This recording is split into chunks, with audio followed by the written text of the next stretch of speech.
কি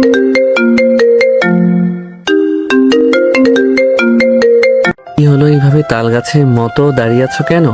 আমাকে সালাম করবে না? আমার কথা শুনে রিধিতা আপু থুকু বউ আমার দিকে তাকিয়ে বলল, তোর মতো পিচ্চির পা ধরে সালাম করতে আমার বয়েই গিয়েছে, উল্টো তুই আমার পা ধরে সালাম করবি। আমি তোর বড়, বুঝলি? তো পিচ্চি হলেও কি হয়েছে, আমি এখন তোমার স্বামী, সো সালাম করো আমাকে। আমার কথা শুনে রিধিতা হাতের উপর হাত গুজে অন্যদিকে ফিরে বলল, আমি সালাম করব না তোর মতো পিচ্চি ছেলেকে। সালাম করতে না তো?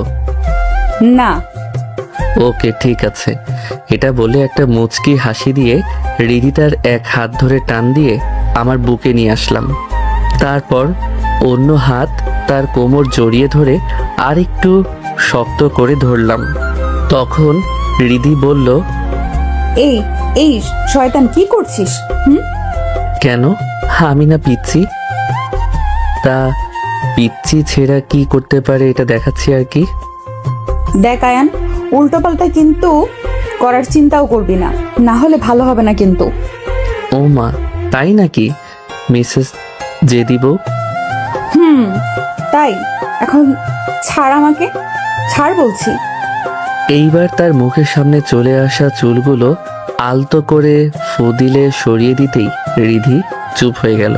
আর আমি বলে উঠলাম, মাই সুইট হার্ট, তোমাকে তো ধরেছি ছাড়ার জন্য না, আমি তো তোমাকে ধরেছি আদর করতে, জানো। আমার কথা শুনে নুসরাত কাপা কাপা গলায় বলল, দেখ আয়ান, তুই যেটা করছিস ভালো করছিস না।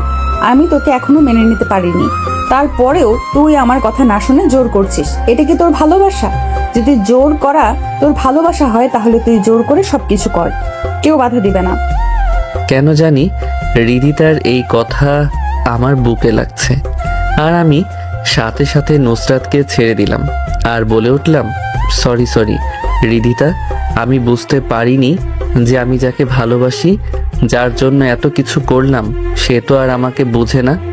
আমি এটা ভুলে গিয়েছিলাম যে জোর করে সব কিছু করা গেলেও মন পাওয়া যায় না। সব যখন বুঝতে পারছিস তাহলে বিয়েটা কেন করলি বলবি? আমি তো তোকে সেই আগেই বলেছি তোকে আমার পছন্দ না, আমি তোকে পছন্দ করি না, তারপরও আমাকে জোর করে বিয়ে করলি। ওই যে নিজের জিনিস আগলে রাখার জন্য। ভালো যখন বেসেছি তখন আগলে রাখতেও জানি। আর বিয়ে যখন করেছি এখন তোমার সব দায়িত্ব আমার। আর তুমি নিশ্চিন্তে থাকতে পারো, আমি এমন কিছু করব না যেটাতে তুমি কষ্ট পাও। এটা বলে আমি বিছানা থেকে বালিশ নিয়ে সোফায় শুয়ে পড়লাম। এইদিকে রিধিতা আমার এমন আচরণ দেখে অবাক দৃষ্টিতে তাকিয়ে আছে আর মনে মনে বলে, এই ছেলেটাকে যতবার দেখি ততবার অবাক হই, তার মনের মধ্যে কি চলে বুঝতে পারছি না। তবে আমি কেন জানি এই ছেলেটাকে মন থেকে মানতে পারছি না। এটা কেন হচ্ছে? হয়তো এত বছর ছোট ভাই মনে করাতে এমন হচ্ছে। এটা বলে রিধিতা বিছানায় গিয়ে শুয়ে পড়ল। এইদিকে আমি মনে মনে বললাম, রিধিতা, আর কি করলে তুমি আমাকে বুঝবা? আর কত প্রমাণ করব যে আমি তোমাকে কতটা ভালোবাসি? আচ্ছা, তুমি কি আমাকে কখনো ভালোবাসবে না? আমাকে কি বুঝবে না? আমি মনে মনে এইসব ভাবছি। ও, আপনারা তো কিছু বুঝতে পারছেন না, তাই তো আসুন বুঝিয়ে দিচ্ছি। আমি অয়ন, আর আমার পরিবারে আমার মা, বাবা, বড় ভাই, ভাবি ও তার একটা ছেলে আছে। আর রিধিতা হচ্ছে আমার চাচাতো বোন, সে আমার থেকে বড়, তাকে আমি ভালোবাসি। আমি রিধিতার থেকে ছোট হওয়ায় রিধিতা এবং পরিবারের সবাই আমার ভালোবাসা মেনে নিচ্ছিল না, তাই আমি এক প্রকার জোর করেই রিধিতাকে বিয়ে করেছি এবং বাসা থেকে বের হয়ে এসেছি। বাকিটা তো আপনারা জানেন, বাকি গল্পের সাথে থাকুন, জানতে পারবেন। আসুন এবার গল্পে আসা যাক। অন্যদিকে রাফি আর শাহিন গাড়ি করে আরোহী ও নিকিতাকে বাড়ি পৌঁছাতে দিচ্ছে। এমন সময় নিশিতা বলে উঠল, কি শাহিন, তোরা এত কিপটা, এটা আগে জানতাম না। আমরা কি কিপটামি করছি? এই যে দুলাভাইয়ের থেকে পুরো ক্রেডিট কার্ড নিয়ে নিলেন, অথচ আমাদেরকে যে খাওয়াচ্ছেন না। সবে কি একা খাওয়ার ধান্দা নাকি? আরে না, আমরা ভাবলাম আমরা গরিব মানুষ, তাই টাকা আমাদের দরকার, কিন্তু আপনারা তো কোটিপতি মানুষ, আপনাদেরও দরকার হবে এটা জানতাম না। তোমরা গরিব হলে আমরা ফকিরনি, বুঝলে? দোস্ত, গাড়ি একটা রেস্তোরাঁতে দাঁড় করা। আরে আরে, মাত্র খেয়ে আসলাম, আবার কিভাবে খাবো? কার্ড দিয়ে মনে হয় টাকা আছে। চলেন শপিং করিয়ে দিন, এটাই হবে। কি? না না, এটা হবে না। এটা বলতে কিপটামের পরিচয় দিয়েই দিলেন। আরে ধুর, কার্ড তো আমার কাছে, ও না বললে কি হবে? মামা গাড়ি মলে নিয়ে যা। মামা ভাব, একবার মেয়ে মানুষকে শপিং মানে, বুঝলি? ধুর, কার্ড আছে, টাকা গেলে আয়ানের যাবে। মামা যদি কার্ডের টাকা না থাকে তখন? তুই চিন্তা করিস না তো, কার্ডে টাকা থাকবে। কিছুক্ষণের মাঝে তারা শপিং মলে পৌঁছালো। তারপর তারা তিনজন নিজেদের মন মতো শপিং করলো, শুধু শাহিন বাদে, কারণ সে কেন শপিং করেনি সেই ভালো জানবে। তাকে অনেক বলছিল তিনজনে, কিন্তু শাহিন শপিং করেনি, শুধু তাদের ব্যাগ নিছে। তারপর সবকিছু নিয়ে বিল দেওয়ার পালা। কাউন্টারে এসে রাফি ম্যানেজারকে বলল। আমাদের বিল কত হয়েছে দেখেন। ম্যানেজার হিসাব করে বলল, স্যার 10,000 টাকা বিল হয়েছে। এই কথা শুনে শাহিন মনে মনে বলল, এ শালা কট খাইছে, কারণ কারণ আমার ওই কিপটে আয়নের ওপর কোনো বিশ্বাস নাই। রাফি কোনো কথা না বলে ম্যানেজারকে কার্ড দিয়ে বলল, এই নিন, বিল উঠিয়ে নিন। তারপর ম্যানেজার কার্ড নিয়ে বিল উঠাতে গেলে দেখে কার্ডে টাকা আছে মাত্র 2,000। ম্যানেজার বলল, স্যার আপনাদের কার্ডে মাত্র 2,000 টাকা আছে, বাকি টাকা দিন। এই কথা শুনে আরোহী দিশিতা অনেকটা চমকে গেল, আর রাফি তো মনে হয় জ্ঞান হারানোর অবস্থা। তখন শাহিন বলে উঠল, আমি জানতাম এমন কিছু হবে, তাই কিছু কিনিনি। তুই চুপ থাক বেটা। স্যার আপনি একটু দেখুন, টাকা আছে। সরি স্যার, আমি ভালো করে দেখেছি, 2,000 টাকা ছাড়া আর কোনো টাকাই নেই। রাফি এটা শুনে মনে মনে বলে, আয়ান্যা, তুই আমাদের এমন কর দিছু না, আল্লাহ তোর বউ তোরে লাথি মেরে বিছানা থেকে ফেলে দিক। এটা বলে রাফি ফোন বের করে কল দিতে লাগলো। এইদিকে আমার যখনই ঘুম আসতে যাবে তখনই ফোনটা বেজে আমি ফোন দেখি। রাফির নাম্বার দেখে রিসিভ করে বললাম, কি রে রাফি, কল কেন দিলি? হালা, তুই আমাদের এমন করে কর দিতে পারলি? আমি কেমন করে কট দিলাম আবার? ওই শালা, কার্ডে টাকা আছে মাত্র 2,000 টাকা, আর আমরা শপিং করছি 10,000 টাকার, এটা কি কট না? তো তোদের শপিং করার পিছনে আমার কার্ডের হাত কি? এখন তোর কার্ড দিয়ে বিল দিতে গেলে দেখি কার্ডে টাকা নাই, এটা কি আমাদের সাথে বেইমানি করিসনি? আমি তোদের সাথে কি বেইমানি করলাম? তোরা কার্ড চেয়েছিস, আমি কার্ড দিলাম, সেখানে ছিল তো 2,000 টাকা। আর তোদের কে বলছে পাকনামি করে টাকা না দেখে শপিং করতে? যাও এখন শপিং মল পরিষ্কার করো, আমি এর মধ্যে নাই বাবা। এটা বলে ফোন কেটে দিলাম।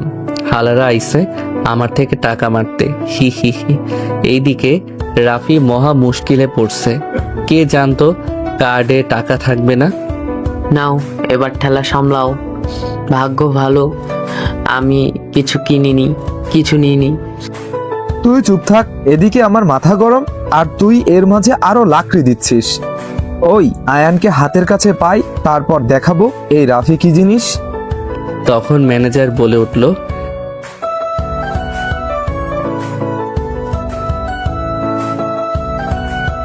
তারপর রাফি মনে মনে আমাকে গালি দিয়ে নিজের মানি ব্যাগ থেকে কার্ড বের করে পেমেন্ট করলো। তারপর তারা মল থেকে বের হয়ে গেল। তখন আরোহী বলল, আহারে, দুলাভাই আপনাদের যেই বোকা বানালো তা একদম দেখার মতো। বুঝলি আরোহী, আয়ান যখন কার্ডটা দিল তখনই আমার সন্দেহ হয়েছে নিশ্চয়ই কোনো ভেজাল আছে। তবে এমন ভেজাল কে জানতো? তাই আমি কিছু নিই নাই। আমি জানি না ওই হালা কত বড় জাউরা। তুই হালা আরেকটা কথা বললে লাঠি দিয়ে ফেলে দেবো কিন্তু। পা কিন্তু আমারও আছে। তাছাড়া এখানে আমি তোকে কিছু বলিনি। তুই কেন এত চেতে যাচ্ছিস? তোকে এই দুই আপু বলেছে, আমি না। এই সুন্দরী আপুরা যদি আমাকে বকেও না তাহলে আমার গায়ে লাগবে, কিন্তু তুই শালা আরেকটা কথা বললে আমি কিন্তু ফেলে দেব। আয় লাথি দে, আমি পা ভেঙে একদম এইদিকে আরোহী নিশিতা তাদের ঝগড়া দেখে অবাক হয়ে গেল। এই থামেন, কি করতেছেন? চলুন তো ঘাট দিয়ে কেউ ঝগড়া করে। আর এই সব ঝগড়া বন্ধ করেন। এত বড় দামড়া হয়ে গেছে দুইজন, এখনো ছোটদের মতো ঝগড়া করে। তা আপু, আপনার চোখে যখন আমরা ছোট তখন আমাদের একটু কোলে তোলে বড় করে দেন না? শাহিনের মুখে এই কথা শুনে রাফি তো মুখে হাত দিয়ে হাসতেছে, আর এইদিকে আরোহী নিশিতা তো রাগে ফুঁসতেছে। শাহিন না, আজ যদি রাত আর গাড়িতে না থাকতি তাহলে তোকে আমরা কি করতাম তুই নিজেও ভাবতে পারতি না। আপু, বেশি কিছু করা লাগবে না, একটু আদর করলেই হবে। তুই হালা এবার যদি চুপ না করিস তাহলে মুখ একদম সেলাই করে দিব। রাফির কথা শুনে শাহিন চুপ হয়ে গেল, আর নিশিতা আরোহী দুইজনই রাগী দৃষ্টিতে তাকিয়ে ফুঁসতেছে। আরোহী ও নিশিতাকে তাদের বাড়ি পৌঁছে দিয়ে রাফি ও শাহিন চলে গেল। ভোরবেলা রিধিতা ঘুম থেকে উঠে দেখে আয়ান মনের সুখে ঘুমিয়ে আছে। রিধিতা আয়ানের কাছে এসে তার চেহারার দিকে তাকিয়ে বলল, ফাজিলটা কত সুন্দর করে ঘুমিয়ে আছে।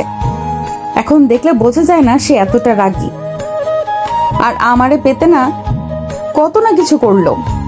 আবার কাল রাতে ভিন্ন রূপ দেখলাম। এত কিছু করে আমাকে পেয়ে এখন বলে আমার অনুমতি ছাড়া আমাকে ছোবে না। আমি ওকে আসলে বুঝতে পারছি না আসলে ও কেমন। আমার দিকে বেশ কিছুক্ষণ তাকিয়ে এগুলো বলল, তারপর আবার বলে উঠল, এই যা, যেই কারণে উঠলাম তা তো হলো না। এই বলে রিদিতা ওয়াশরুমে চলে গেল। কিছুক্ষণ পরে এক বালতি পানি এনে দিল আমার গায়ে ঢেলে। এইদিকে আমি ঘুমাচ্ছিলাম, হঠাৎ গায়ে পানি পড়াতে চমকে এক লাফে ঘুম থেকে উঠে দাঁড়িয়ে গেলাম। এইদিকে আমার এমন অবস্থা দেখে রিদিতা হাসতে লাগলো। আমি নিজের দিকে একবার তাকিয়ে রিদিতার দিকে তাকাতেই দেখি বউ আমার মনের সুখে হাসতেছে।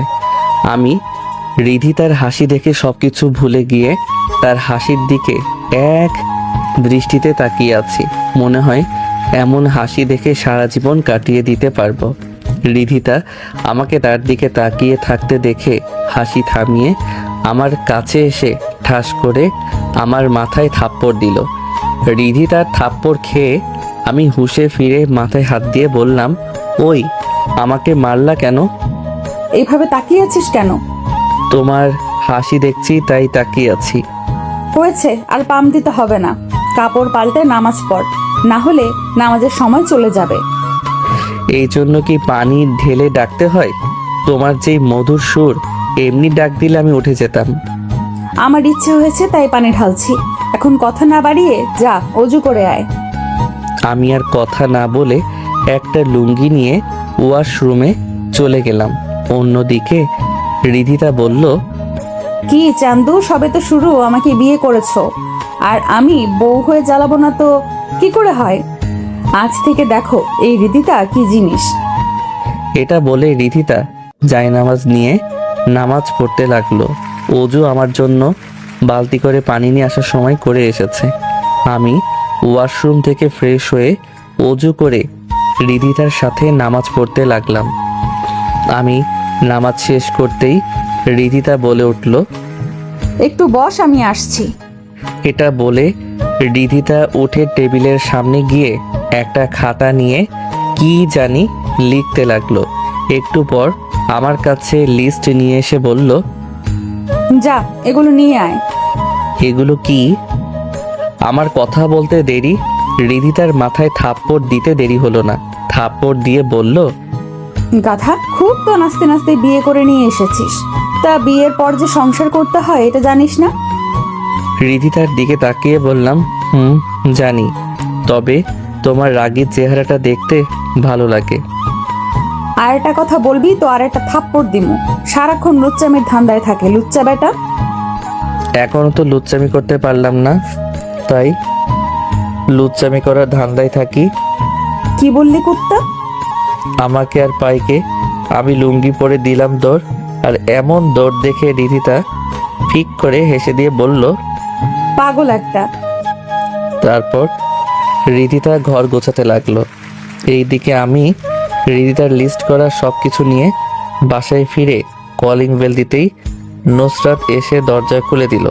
তারপর আমি সবগুলো বাজার রান্নাঘরে রেখে সোফা এসে বসলাম। তারপর বললাম, ওগো আমার রাগী সিনিয়র বউ, আমার জন্য এক গ্লাস পানি নিয়ে আসো তো। রিধিতা রান্নাঘর থেকে বলে উঠল, টেবিলের পাশে আছে, নিয়ে খা। আমি দেখছি সত্যি পানি আছে, কিন্তু আমার উদ্দেশ্য তো বউকে একটু রাগানো। আমার গায়ে সকালে পানি ঢালার মজা হালকা হলেও তো বোঝাবো।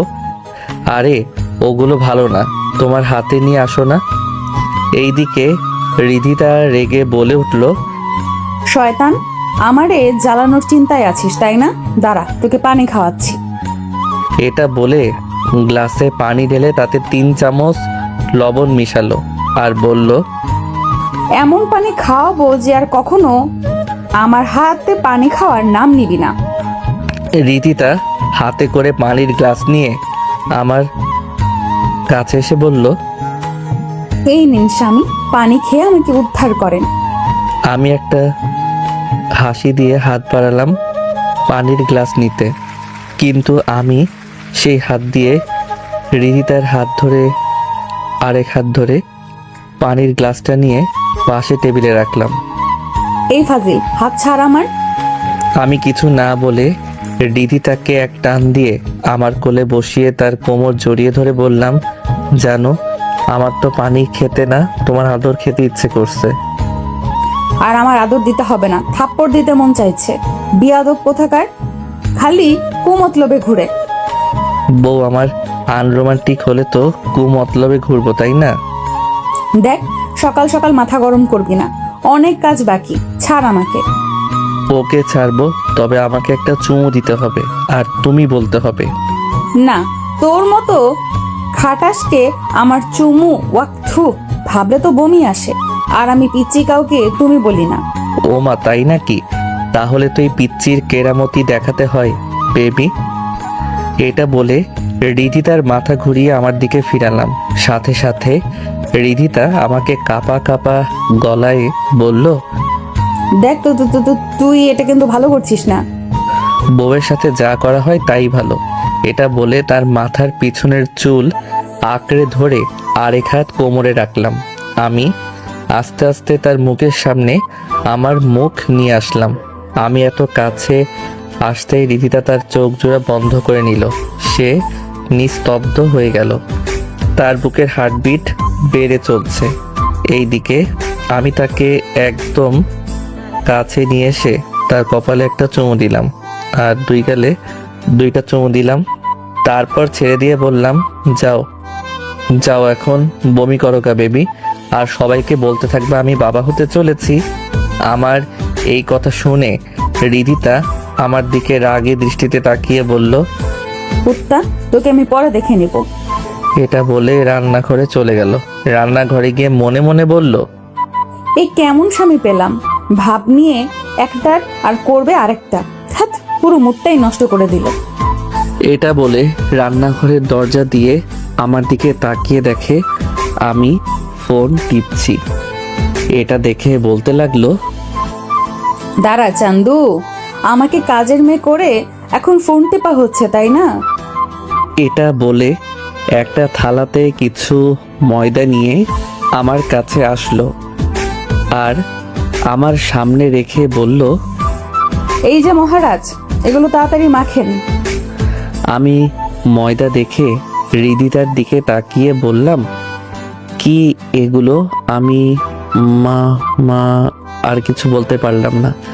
তার কারণ হলো আমি আর কিছু বলার আগে ডাইনিটা পিছন থেকে রুটি উল্টো বেলচা বের করলো, তারপর একটা হাসি দিয়ে বলল, কি যেন বলছিলি তুই? কই না, মানে বলছিলাম আমি এক্ষুনি মেখে দিচ্ছি। Good boy. আমি এসে যেন কাজ শেষ দেখি। এটা বলে রিধিতা রান্নাঘরে গিয়ে রান্না করতে লাগলো। এইদিকে আমি আর কোনো উপায় না পেয়ে ময়দা মাখতে শুরু করলাম, আর নিজেকে বললাম, শালার এ কারে বিয়ে করে নিয়ে আসলাম। কথার আগে হাত চলে বেশি, আর চোখ দিয়ে মনে হয় আগুন বের হবে। আমি ময়দা মেখে রান্নাঘরে নিয়ে গেলাম। সেখানে গিয়ে দেখি বউ আমার রান্না করতে করতে ঘেমে একাকার। তাই আমি থালাটা এক পাশে রেখে রিধিতার কাছে গিয়ে তার আঁচল দিয়ে তাকে বাতাস করতে লাগলাম। রিধিতা আমার এমন কাণ্ড দেখে আমার দিকে তাকিয়ে একটা মুচকি হাসি দিল। বিশ্বাস করেন, এই হাসি দেখে নিজের মনের হাজার কষ্ট ভুলে যেতে পারবো। হয়েছে, এমন আলগা পিরিত আর দেখাতে হবে না, যা এখান থেকে। আমার বউকে আমি যা খুশি তা দেখাবো, তাতে তোমার কি? রিধিতা আমার দিকে রাগী দৃষ্টিতে তাকিয়ে বলল, কি বললি কুত্তা? না মানে আমি ওইভাবে বলতে চাইনি কথাটা, তুমি যেমনটা ভাবছো। তাহলে কেমন করে বলছিস? মানি না, বকছিলাম আমার বউকে আমি যেমন খুশি তেমন আলগা পিরিতি দেখাবো, এতে তোমার কি? আমার যাই হোক, এইসব আলগা পিরিত বাদ দিয়ে এখানে দাঁড়া। আচ্ছা বউ, তুমি কি একটু সুন্দর করে কথা বলতে পারো না? না, পারি না। এখন চুপচাপ এখান থেকে যাবি নাকি লাথি দিয়ে বের করব? যাচ্ছি। পুরো একটা ডাইনিকে বিয়ে করলাম মনে হয়। হালকা বিড়বিড় করে বললাম কথাটা। তখন রিধিতা বলে উঠল, ওই কি বললি কুত্তা? কই কিছু না, তুমি রান্না করো, আমি গেলাম। এটা বলে আমি রুম থেকে বের হয়ে গেলাম। প্রায় ঘন্টাখানেক পর রিধিতা রান্নাঘর থেকে বের হয়ে আমার সামনে এসে বলল, ওই আমি ফ্রেশ হতে গেলাম, তুই রান্নাঘর থেকে রান্না আর রুটিগুলো নিয়ে আয়। এটা বলে রিধিতা চলে গেল। আমি রান্নাঘরে গিয়ে রান্না আর রুটি নিয়ে ডাইনিং টেবিলে রাখলাম। একটু পর রিধিতা এসে টেবিলে বসে পড়ল। আমি রিধিতাকে খাবার বেড়ে নিজে নিলাম। আমি খাচ্ছি, এমন সময় দেখলাম রিধিতা আমার দিকে রাগে দৃষ্টিতে তাকিয়ে আছে। কি হলো বউ, এইভাবে আমার দিকে তাকিয়ে আমাকে গিলে না খেয়ে পেটের খাবার খাও, তাহলে পেট ভরবে। আমার কথা শুনে রিধিতা রেগে আমার পায়ে দিল একটা লাথি। আমি লাথিকে আহ করে চিৎকার দিলাম। ওই আমারে মারলা কেন? একদম বেশি করছিস শালা। এত কষ্ট করে রান্না করলাম আমি, আর কুমির কোথাকার একা খেয়ে নিচ্ছে। তা কানাবো, আপনাকে কে খেতে মানা করছে? আপনার চোখে কি এই খাবারগুলো দেখতে পাচ্ছেন না? এই কুত্তা, একদম আমাকে কানা বলবি না, না হলে তোর চোখ দুটো তুলে নিব। এই কথা শুনে আমি সাথে সাথে এক হাত দিয়ে চোখ লুকালাম। আমার চোখে নজর না দিয়ে খাবারে নজর দেন। আচ্ছা, আমি তোর কে? কেন? আমার বিয়ে করা বউ। আমাকে তুলে নিয়ে বিয়ে কে করেছে? আমি। তাহলে খাওয়ানোর দায়িত্ব কার? আমার। তাহলে তুই একা খাচ্ছিস কেন? আমাকে কে খাইয়ে দিবে? কেন? তোমার হাত আছে, তুমি খাও। আমি আমার হাতে খেতে পারবো না। এটা শুরুতে বললে হয়, তা না করে পেঁচিয়ে ঝগড়া করে কথাটা বলল। ওই আমি ঝগড়া করি? তাহলে আমাকে বিয়ে করলি কেন? তোমার সাথে আমার ঝগড়া করতে ভালো লাগে। তারপর দুইজন কথা বলতে বলতে খাবার খেতে লাগলাম। আমি নুসরাতকে খাইয়ে দিচ্ছি আর আমিও খাচ্ছি। অন্যদিকে ছোট আব্বু আমার ফোনে কল দিচ্ছে, কিন্তু সংযোগ দিচ্ছে না। আর সবাই চিন্তা করছে আমরা কেমন আছি, কোথায় আছি এটা নিয়ে। আম্মু তো প্রায় কান্না শুরু করে দিল। ভাবি, কান্না করিও না, আল্লাহর উপর ভরসা রাখো। আয়ান ভালোই আছে, চিন্তা করিও না। আয়ান বাবা, কোথায় আছিস? চলে আয় বাবা, আমি যে তোকে ছাড়া থাকতে পারছি না। ভাবি চিন্তা করিও না, আমি সব জায়গায় খবর লাগিয়ে দিয়েছি। বিকেলের মধ্যে আয়ানকে খুঁজে পাওয়া যাবে আশা করি। এই দিকে খাওয়া দাওয়া শেষ করে আমি রুমে এসে বিছানায় শুইলাম। একটু পর রিধিতা সবকিছু গুছিয়ে রুমে আসলো। আমি রিধিতার দিকে একটা শয়তানি হাসি দিয়ে বললাম, ওই বেবি শোনো না, একটা কথা বলি, রাগ করবে না তো? রাগ করার মতো হলে করব, তা কি বলবি বল। আমি আগে দাঁত কেলিয়ে হাসি দিয়ে বললাম, না মানে আমাদের তো বাসর রাত হয়নি, চলো না আমরা বাসর দিন করি। আমার এই কথা শুনে রিদিতা রাগী দৃষ্টিতে তাকিয়ে বলল, থাপ্পড় দিয়ে কানের নিচে লাল করে ফেলবো, উল্টো পাল্টা কথা বলবি তো।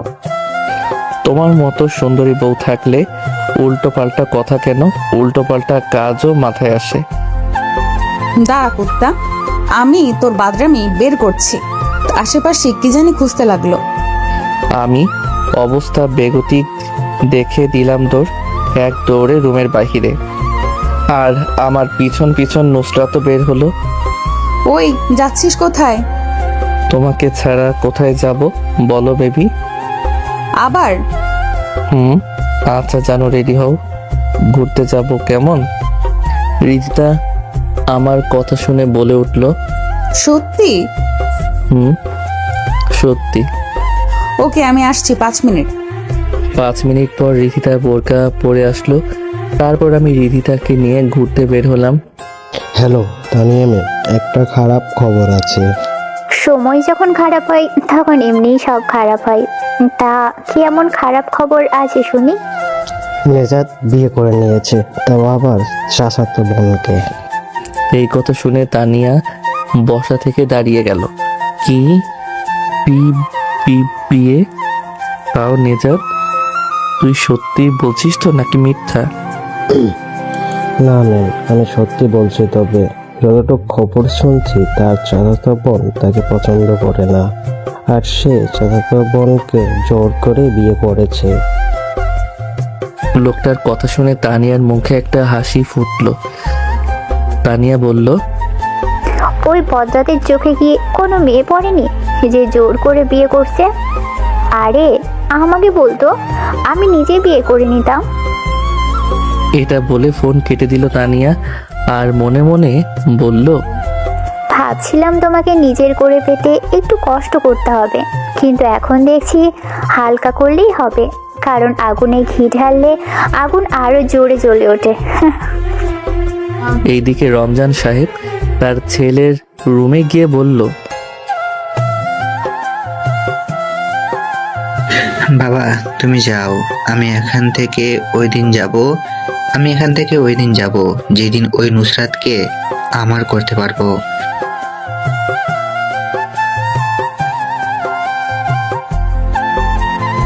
বাবা ওখানের ব্যবসা তুমি দেখো, এখানে আমি সামলাবো, তুমি যাও। আমি আর কিছু শুনতে বা বুঝতে চাই না, যাও তোমরা। রমজান সাহেব ছেলের এমন কথা শুনে কিছু বলতে গিয়েও না বলে চলে যেতে লাগলো। এইদিকে আমি আর রিদিতা দুপুর পর্যন্ত ঘুরলাম। তারপর একটা রেস্তোরাঁতে দুপুরের খাবার খেলাম। তারপর বাসায় এসে দুইজন নামাজ পড়া শেষ করলাম। তারপর আমি বিছানায় শুলাম। তখন রিদিতা দাঁড়িয়ে আমার দিকে তাকিয়ে থাকলো। কি হলো, এইভাবে তাকিয়ে আছো কেন? তুই বিছানায় কেন? নাম বিছানা থেকে। অনেক ক্লান্ত, বিছানায় ঘুমাই একটু, তুমিও ঘুমাও। আমারে ভূতে ধরছে, তোর মতো লুচ্চার সাথে এক বিছানায় ঘুমাবো? নাম বলছি। লুচ্চামি করলে নিজের বউয়ের সাথে করব। আমি তোকে এখনো স্বামী হিসেবে মানি না। তাহলে আজ এত কিছু করলা কেন? খাবার তৈরি, বউয়ের মতো আচরণ। আমি তোর সাথে সংসার করে যাব কারণ কাগজে কলমে তুই আমার স্বামী। তবে তোকে না স্বামী মানবো আর না অধিকার দেব। আমাদের মধ্যে স্বামী স্ত্রী সম্পর্কের কথা শুধু আমাদের মধ্যে থাকবে, বাহিরে আমরা চাচাতো ভাই বোন। এখন সুন্দর করে নেমে যাও, আমি ঘুমাবো। আমি আর কিছু না বলে বিছানা থেকে নেমে সোফায় শুয়ে পড়লাম। তারপর বিকাল পর্যন্ত ঘুমালাম। বিকালে আমার ঘুম ভাঙতে দেখি রিধিতা রুমে নেই।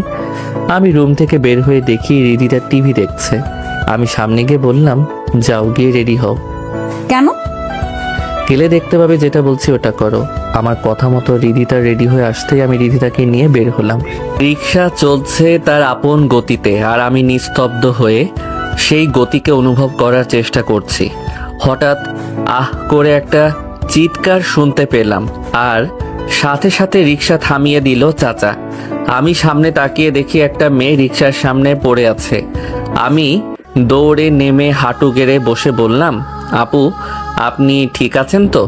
এইদিকে মেয়েটা তার ডান পা ধরে বলতে লাগলো, আহ, মরে গেলাম গো, কি ব্যথা, প্লিজ কেউ হেল্প করেন প্লিজ। মেয়েটার এমন কান্না শুনে চারপাশের লোকজন চলে আসলো। তখন আমি বলে উঠলাম, চাচা একটু ধরেন উনাকে, রিক্সা করে হাসপাতালে নিয়ে যাই। তারপর আমি আর রিক্সা চালক মামা মেয়েটাকে তুলতেই দেখি মেয়েটার পা থেকে রক্ত বের হচ্ছে। এই দিকে মেয়েটা রক্ত দেখে সাথে সাথে অজ্ঞান হয়ে আমার দিকে ঢলে পড়লো। বাবা, মেয়েটা তো অজ্ঞান হয়ে গেল, এখন কি করা যায়? চাচা আমি রিক্সায় তুলছি, দাঁড়ান। এটা বলে আমি মেয়েটাকে কোলে নিতেই মেয়েটার চেহারা দেখে কেমন চেনা চেনা লাগলো। আগে কোথাও দেখেছি মনে হয়েছিল, বাট মনে পড়ছে না। আমি এত কিছু না ভেবে মেয়েটাকে অনেক কষ্টে কোলে নিয়ে রিক্সায় তুললাম। তারপর রিধিতাকে খুঁজতে লাগলাম। আমি দেখলাম রিধিতা এক পাশে দাঁড়িয়ে সব দেখছে। আমি ডাকতেই আসলো, বলো কি বলবা? তুমি আপুটাকে নিয়ে হাসপাতালে যাও, আমি পিছন পিছন আসতেছি। না, তুই যা, যেভাবে ধরে আছিস ওইভাবে যা, আমি এখানে আছি। আমি রিধিতার কথাই বুঝতে পারছি মেয়েটাকে ধরাতে সে একটু রাগ করছে। দেখো এখন কথা বলার সময় নেই, তুমি আপুকে নিয়ে হাসপাতালে যাও। তারপর আমি নামলাম, রিধিতা উঠে পড়লো। তারপর মেয়েটাকে হাসপাতালে নিয়ে যেতে লাগলো। এইদিকে আমি আরেকটা রিক্সা নিয়ে তাদের পিছনে যেতে লাগলাম। কিছুক্ষণ পর হাসপাতালে এসে রিক্সা থামলো। তারপর দুইজন ওয়ার্ড বয় পেঁচার স্ট্রেচার নিয়ে আসতেই মেয়েটাকে সেখানে নিয়ে গেল। তারপর আমি রিদিতার সাথে রিক্সা চালক চাচাও হাসপাতালের ভিতরে গেলাম। মেয়েটাকে একটা কেবিনে নিয়ে গেল, সাথে ডাক্তার ঢুকলো। একটু পর রিধিতা বলে উঠল, এখন তো মেয়েটাকে আনা হয়েছে, তাহলে চল আমরা যেখানে যাচ্ছিলাম সেখানে যাই। আচ্ছা তোমার কি একটু মনুষ্যত্ব নেই?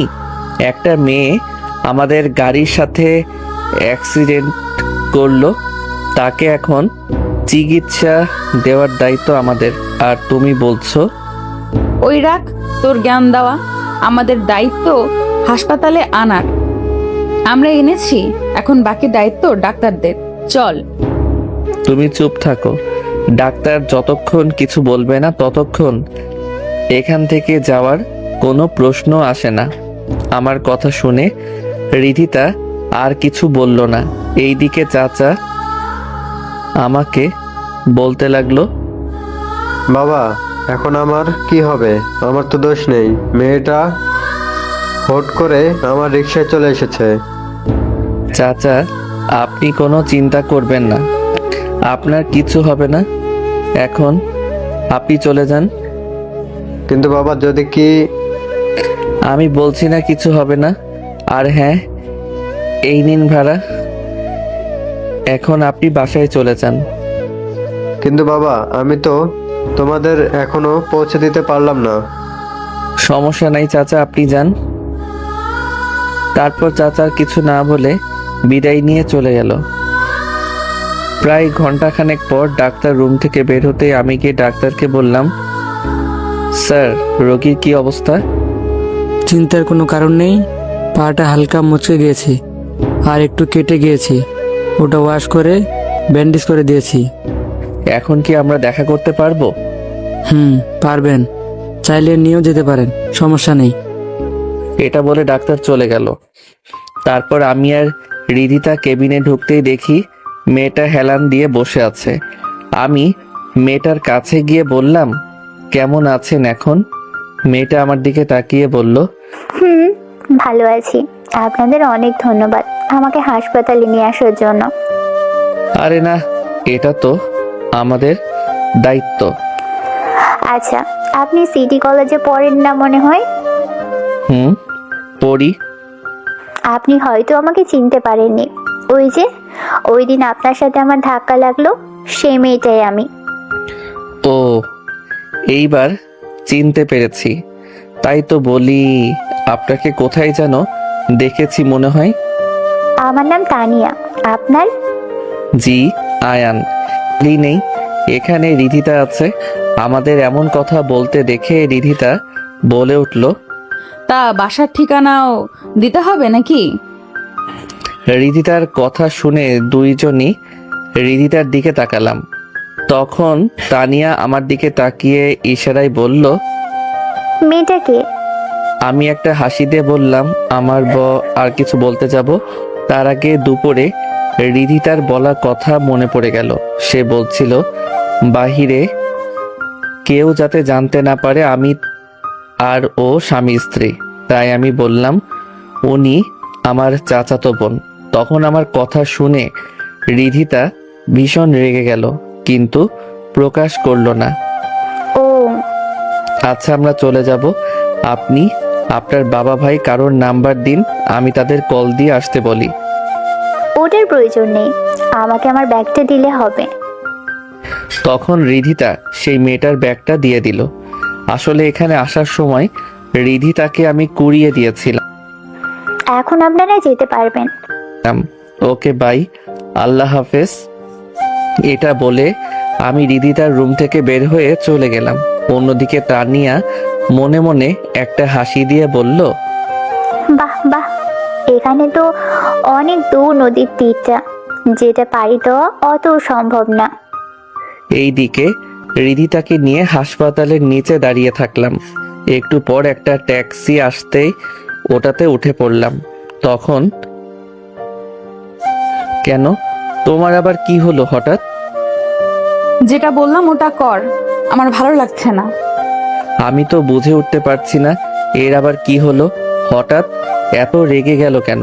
আমি ড্রাইভারকে বললাম, ভাই চৌধুরী বাড়িতে নিয়ে যান তো। আমি এই কথা বলতে ড্রাইভার গাড়ি চালাতে লাগলো। আর রিধিতা আমার দিকে কেমন করে যেন তাকিয়ে থাকলো। এইভাবে তাকিয়ে আছো কেন? না, ওই বাড়িতে কেন? আমি আমার শ্বশুর বাড়িতে তার বউকে নিয়ে যাচ্ছি। এখানে কারণ খোঁজো কেন? কে তোর বউ শুনি? ও মা, কে মানে? তুমি আমার বউ? থাপ্পড় দিয়ে একেবারে নাক ফাটিয়ে দিব। আমি যদি তোর বোন না, চাচাতো বোন। না, তুমি আমার বউ। তাহলে ওই মেয়েকে বোন বললি কেন? এটা তো তোমার জন্য বলছি। আমার জন্য মানে?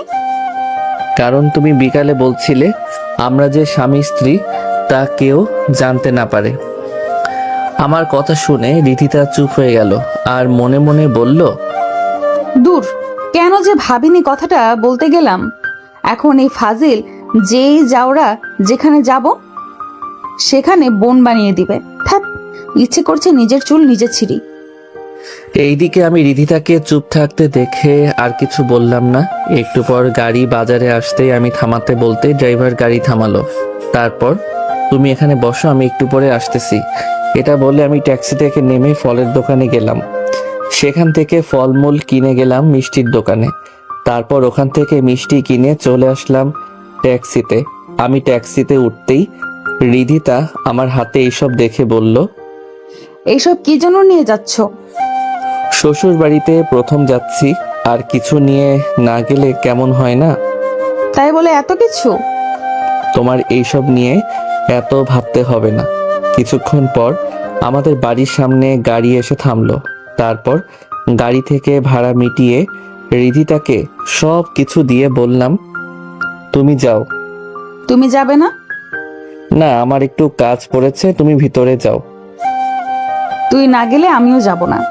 তো আমার কাজ পড়েছে, তুমি যাও। এটার মানে তুই এই বাড়িতে যাবি না? যদি তাড়াতাড়ি কাজ শেষ হয় তাহলে যেতে পারবো। তাছাড়া কাজ কখন শেষ হবে তা জানি না। এমনিতেই বাড়িতে যাওয়ার যোগ্যতা আমার নেই। এখন চুপচাপ তুমি যাও তো। এটা বলে রিধি তাকে অনেকটা জোর করে গেট দিয়ে ভিতরে পাঠিয়ে দিয়ে আমি হাঁটা ধরলাম। অন্যদিকে রিধিতা বলল, তুই আমার বাসায় একা পাঠাইছিস না? এই বাসায় তুই না ঢোকা পর্যন্ত আমি ওই বাসা থেকে বের হব না। এটা বলে রিধিতা বাসার দরজার সামনে গিয়ে কলিং বেল দিল। কিছুক্ষণ পর দরজা খুলে দিল ভাবি। ভাবি রিধিতাকে দেখে বলল, রিধিতা তুমি? এটা বলে গলা টেনে পিছনে আশেপাশে তাকাতে লাগলো, আবার বলল, আয়ান কই? ভাবি, ওই বেড়ার কথা বলবেন না। এত করে বলছি বাসায় আসতে, কিন্তু আসলো না। আমাকে পাঠিয়ে দিয়ে কাজের বাহানা করে চলে গেল। এইদিকে আম্মু, ছোট আম্মু সোফায় বসে কথা বলছে। এমন সময় আম্মু বলে উঠল, রাকিবের আম্মু, তুমি কার সাথে কথা বলছো? তোমার বউ মার সাথে আম্মু। বৌমা মানে? এসে দেখে যাও। এটা বলে ভাবি রিধিতাকে হাত ধরে ভিতরে নিয়ে আসলো। আর আম্মু রিধিতাকে দেখে দৌড়ে এসে জড়িয়ে ধরে বলল, মা তোরা এসেছিস? কই আমার ছেলে কই? বাহিরে বুঝি? আম্মু এমন উতলা হয়ে আমাকে খুঁজতে দেখে রিধিতা কি বলবে বুঝতে পারছে না। রিধিতা মাথা নিচু করে বলল, ওর নাকি কি কাজ পড়েছে, তাই আমাকে বাসায় নামিয়ে দিয়ে চলে গেল। আমি অনেক চেষ্টা করছি, কিন্তু আসেনি। তাই আমিও মনে মনে একটা কথা ভেবে রাখছি। কি? তোমার ছেলে এই বাসায় না আসা পর্যন্ত আমি ওর কাছে যাব না। এই না হলে আমার বৌমা?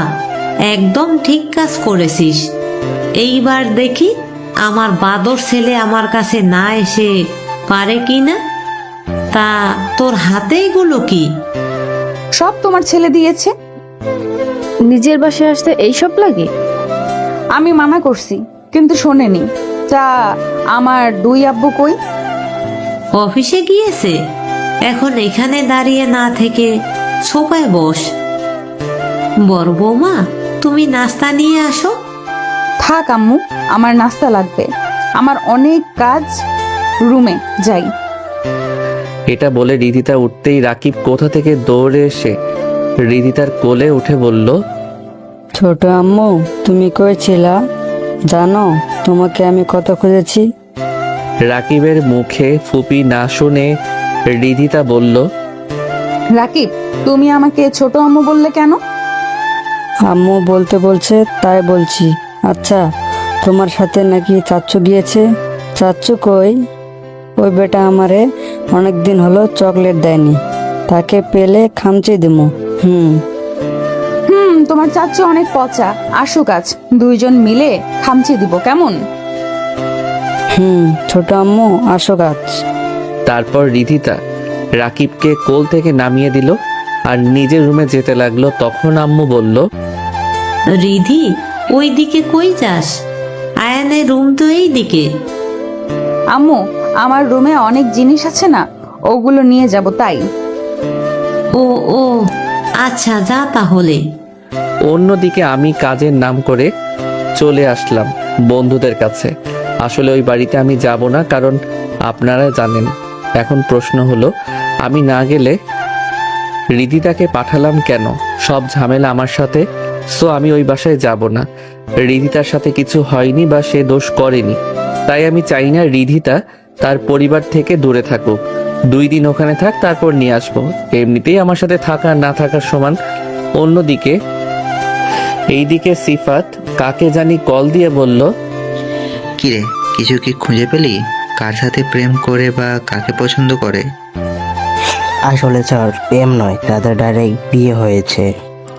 এই কথা শুনে সিফাত দাঁড়িয়ে গেল আর রাগে কটমট করে বলল, কে কাকে বিয়ে করেছে তার সব ডিটেলস আমাকে দে।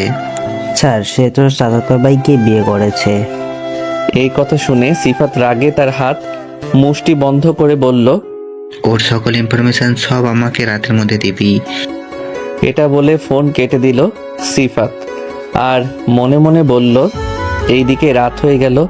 এখন আমি বাসায় আসছি না দেখে আম্মু রিধিতার কাছে গেল। রিধিমা, রাত 9টা বাজে, এখনো আয়ান আসলো না? তুই একটু দেখ না। ওকে আম্মু, আমি দেখছি। এই বলে রিধিতা আমাকে কল দিল। এইদিকে আমরা 3 বন্ধু আড্ডায় ব্যস্ত। হঠাৎ ফোন বাজলো, হাতে নিয়ে দেখি রিধিতা। কল রিসিভ করে বললাম, বলো। তুমি কোথায়? বাসায় আসবে না? না, এখনো কাজ শেষ হয়নি। দেখো আমি জানি তোমার কাজ নেই, তাই বলছি সুন্দর করে বাসায় চলে আসো। ওই বাড়িতে যাওয়ার যোগ্যতা বা অধিকার আমার নেই, তাই যাব না। আমার কথা শুনে রিধিতা কিছু বলতে যাবে, তার আগে আম্মু ফোন নিয়ে বলছে, বাবা, তোর কি আমার কথা একটুও মনে পড়ে না? এই বলে কান্না করে দিল। আমি আম্মুর কণ্ঠ শুনে বললাম, তুমি কেমন আছো আম্মু? ভালো নেই বাপ, তোকে ছাড়া একদম ভালো নেই। বাবা, বাসায় আয় না, তোকে না দেখলে যে মন কেমন কেমন করে। আম্মু কি আর করব, আমি যে আর ওই বাড়িতে যেতে পারবো না। তোর এই মায়ের কান্না দেখেও তুই আসতে পারবি না? আম্মু, তুমি কান্না করিও না, প্লিজ একটু বুঝবার চেষ্টা করো।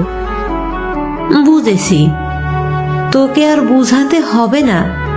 তুই যদি এই বাসায় আর না আসিস তো আমি আর খাবার খাবো না। এটা কি বলছো আম্মু? এমন কেন করছো? এমন করলে তোমার শরীর খারাপ করবে। আমার শরীর নিয়ে তোকে ভাবতে হবে না, আর যদি এত ভাবতে হয় তাহলে বাসায় এসে পড়। এটা বললে আম্মু রিধিতাকে ফোন দিয়ে চলে গেল। এইবার রিধিতা বলে উঠল, আমিও খাবো না যদি তুই না আসিস। এখন তোর ইচ্ছে, তুই আসবি কি না। এটা বলে ঠাস করে ফোন কেটে দিল। আমি ফোন পকেটে রেখে মুখ কালো করে নিতেই শাহিন বলল, দোস্ত, কি হয়েছে? মুখ কালো কেন? ভাই আর বলিস না, আম্মু ফোন করে বলল বাসায় না গেলে নাকি খাওয়া বন্ধ করে দিবে, সাথে রিধিতাও। তো বাসায় যা, সমস্যা কি যেতে? ভাই, আব্বু তো মানা করছে আমাকে বাসায় যেতে আর না মুখ দেখাতে। আরে দূর, বাবা মা এইসব বলে রাগের মাথায় ওই সব কানে নিস না, বাসায় যা। আর যদি এত রুচিতে বাজে তাহলে তুই তোর বাপের সামনে পড়বি না। ঠিক বলছিস, না হলে আম্মু রিধিতা যেই জেদি, আমি না গেলে সত্যি খাবে না, পরে আম্মু অসুস্থ হয়ে পড়বে। তোরা থাক তাহলে, আমি আসি। আচ্ছা যা। তারপর আমি তাদের থেকে বিদায় নিয়ে রাস্তার পাশে দাঁড়িয়ে আছি রিক্সার জন্য। তখনই আমার একদম পাশ দিয়ে অনেক জোরে একটা বাইক যেতে আমি চিৎকার দিয়ে বলে উঠলাম, এই শালা সাবধান, গাড়ি চালাতে পারিস না? একটু হলে তো আমাকে। এটা বলে থেমে গেলাম। আর আমি নিজের পেটের দিকে তাকাতে দেখি আমার পেট দিয়ে রক্ত বের হচ্ছে। আর আমি বুঝতে পারছি বাইক থেকে কেউ একজন আমাকে আঘাত করেছে। আমি আর কিছু ভাবতে পারছি না, সাথে সাথে রক্ত বলে জোরে চিৎকার দিয়ে অজ্ঞান হয়ে গেলাম। এইদিকে আব্বু, ছোট আব্বু সোফায় বসে আছে। কি হলো? এত রাত হলো, এখনো আয়ান বাসায় আসার খবর নেই? আচ্ছা, আমি দেখছি। এটা বলে রিধিতাকে ডাক দিল। রিধিতা এসে বলল, আব্বু বলো। আয়ানকে একটু কল দে, রাত অনেক হলো, এখনো আসছে না। আব্বু, আপনার খাবার খেয়ে নিন, মনে হয় না আয়ান আসবে। আমি একটু আগে কল দিয়ে কথা বলছি, কিন্তু কিছু বলেনি। কিন্তু তোমার শাশুড়ি যে খাবে না বলেছে, না খেলে ওর শরীর অসুস্থ হবে। আপনারা খান, আমি ব্যাপারটা দেখছি। এই বলে রুমে রিধিতা ফোন হাতে নিল। ফোন হাতে নিতে বুকটা মোচড় দিয়ে উঠল। রিধিতা মনে মনে বলল, আমার হঠাৎ এমন অস্থির লাগছে কেন? হাতটাও কাঁপছে। নিজেদের কিছু হলো না তো আবার? ধুর, কি সব আবল তাবল বলছি। এটা বলে আর কিছু না ভেবে ফোন নিয়ে আমাকে কল দিল। রিং হচ্ছে, তবে তুলছি না। এইভাবে 3-4 বার কল রিসিভ না করাতে রিধিতা অস্থির হয়ে পড়ল। তার বুকের হার্টবিট বেড়ে গেল। নিজে নিজে বলল, না, আয়নের কিছুই হতে পারে না।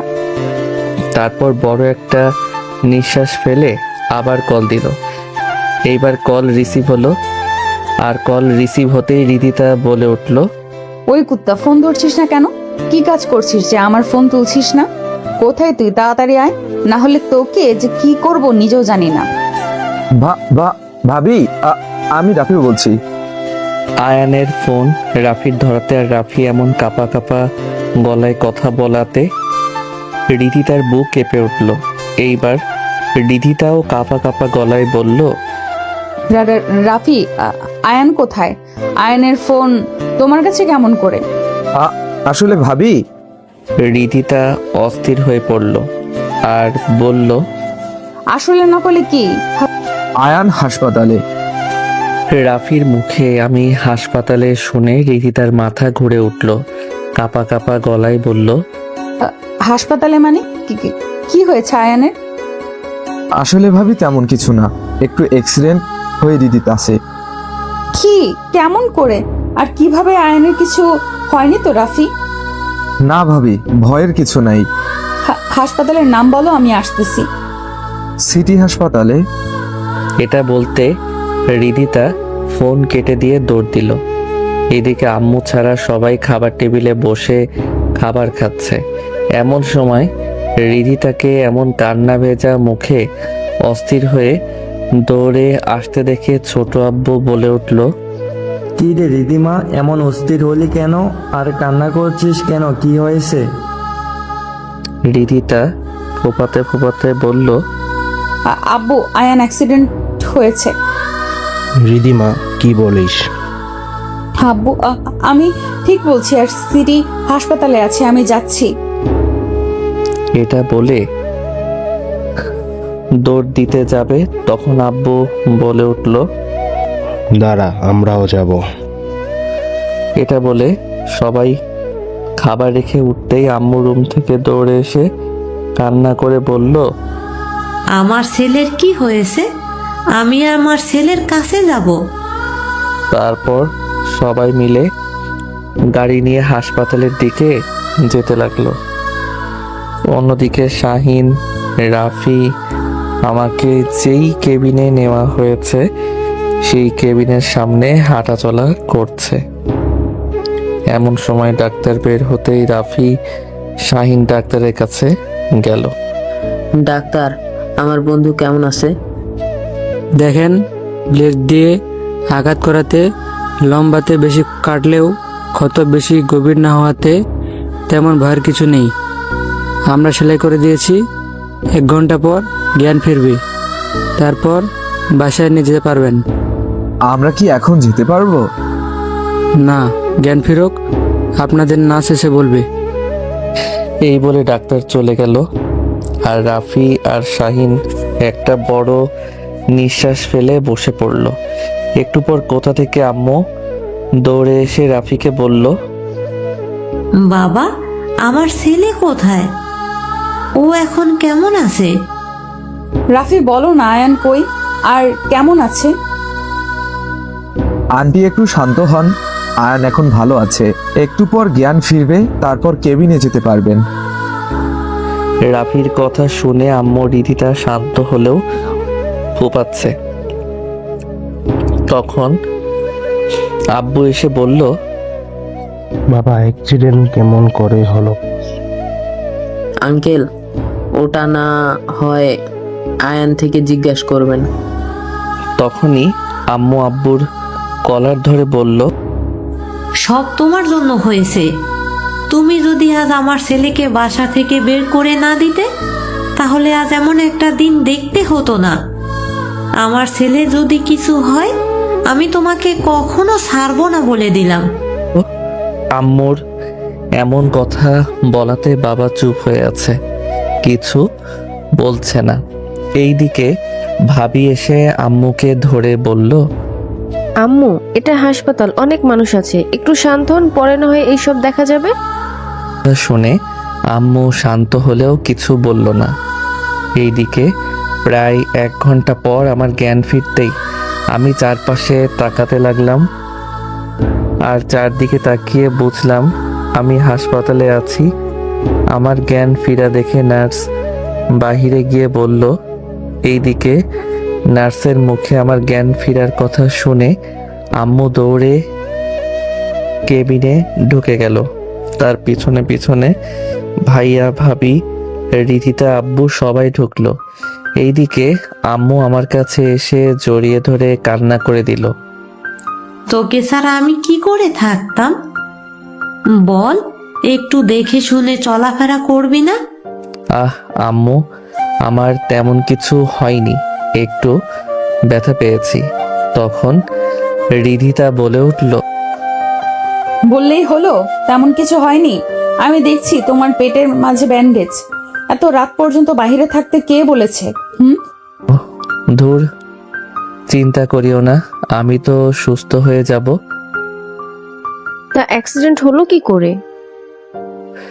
রাফিদের সাথে আড্ডা দিয়ে আসার পথে সামনে থেকে একটা বাইক কন্ট্রোল হারিয়ে আমাকে লাগিয়ে দিল, তাই পেটে ব্যথা পেয়েছি। আমার কথা শুনে আম্মু বলে উঠল। আজ থেকে তো রাতে বাহিরে যাও বন্ধ। আম্মুর কথা শুনে মাথা নাড়ালাম। তখন খেয়াল করলাম বাবা, ভাই, ছোট আব্বু আছে। তখন ছোট আব্বু বলে উঠল। আচ্ছা, এখানে আর কথা না বাড়িয়ে চল নেজাতকে বাসায় নিয়ে যা। আমি ছোট আব্বুর মুখে বাসায় যাওয়ার কথা শুনে রাফিকে বললাম, রাফি আমাকে ধরো তো। আর শাহিন, তুই গিয়ে একটা ট্যাক্সি নিয়ে আয়। আমার কথা শুনে ভাইয়া রাফিকে ইশারা দিয়ে থামিয়ে আমাকে ধরতে আসলে আমি থামিয়ে বললাম, রাফি, আমি তোকে বলছি। আর শাহিন দাঁড়িয়ে কেন? ট্যাক্সি নিয়ে আয়। আমি ধরলে কি সমস্যা? আমার মতো কুলাঙ্গারকে আপনি ধরে আপনার পবিত্র শরীর নোংরা করবেন না। আমার কথা শুনে ভাইয়া বুঝতে পারছে আমি এখনো রাগ করে আছি। তখন ছোট আব্বু আমাকে ধরলো আর বলল, আমি দলে তো সমস্যা নাই। না আব্বু। তারপর ছোট আব্বু আমাকে ধরে বেড থেকে নামালো। আর তখন রিধিতা এসে আমার আরেকটা হাত ধরলো। আমি কিছু বললাম না। তারা দুইজনই আমাকে ধরে রেখেছে আর আমি তাদের উপর ভর করে হাঁটছি। তখন আমি বললাম, রাফি, কাউন্টারে কত বিল হয়েছে দেখতো, আর যা হয়েছে দিয়ে আয়। এটা বলতেই আব্বু বলে উঠল, থাক রাফি, তোমাকে কষ্ট করে যেতে হবে না, আমি যাচ্ছি। তখন আমি বলে উঠলাম, রাফি, আমি তোকে যেতে বলছি। আমার মতো কোনো কুলাঙ্গারের জন্য কারোর টাকা নষ্ট হোক সেটা আমি চাই না। এটা কি বলছিস তুই? তুই আমার ছেলে, আর আমার ছেলের চিকিৎসার টাকা দিতে গেলে কেন আমার টাকা নষ্ট হবে? আপনি নিজে অস্বীকার করছেন আমি আপনার ছেলে না। আয়ান, আব্বুর সাথে এমন ভাবে কেউ কথা বলে? তুমি চুপ থাকো। রাফি, যা বিল দিয়ে আয়। এটা বলে রাফি দ্রুত চলে যেতে লাগলো। এইদিকে এটা পাবলিক প্লেস হওয়াতে আব্বু তেমন কিছু বলছে না। হাসপাতাল থেকে বের হওয়ার পরপরই শাহিন ট্যাক্সি নিয়ে হাজির। ছোট আব্বু, অনেক কষ্ট দিলাম, এখন আপনারা যান, আমি যেতে পারবো। রাফি, আমাকে ধর। আর রিধিতা, তুমি আমার সাথে যাবে নাকি আব্বুর সাথে বাসায় যাবে, নাকি আব্বুর সাথে তাদের বাসায় যাবে? আমার কথা শুনে রিধিতা কিছু বলতে যাবে তার আগে আম্মু বলে উঠল, তুই কোথায় যাবি আবার? আমার বাসায় যাব। তোর বাসা মানে? আমাদের সাথে তুই যাবি না?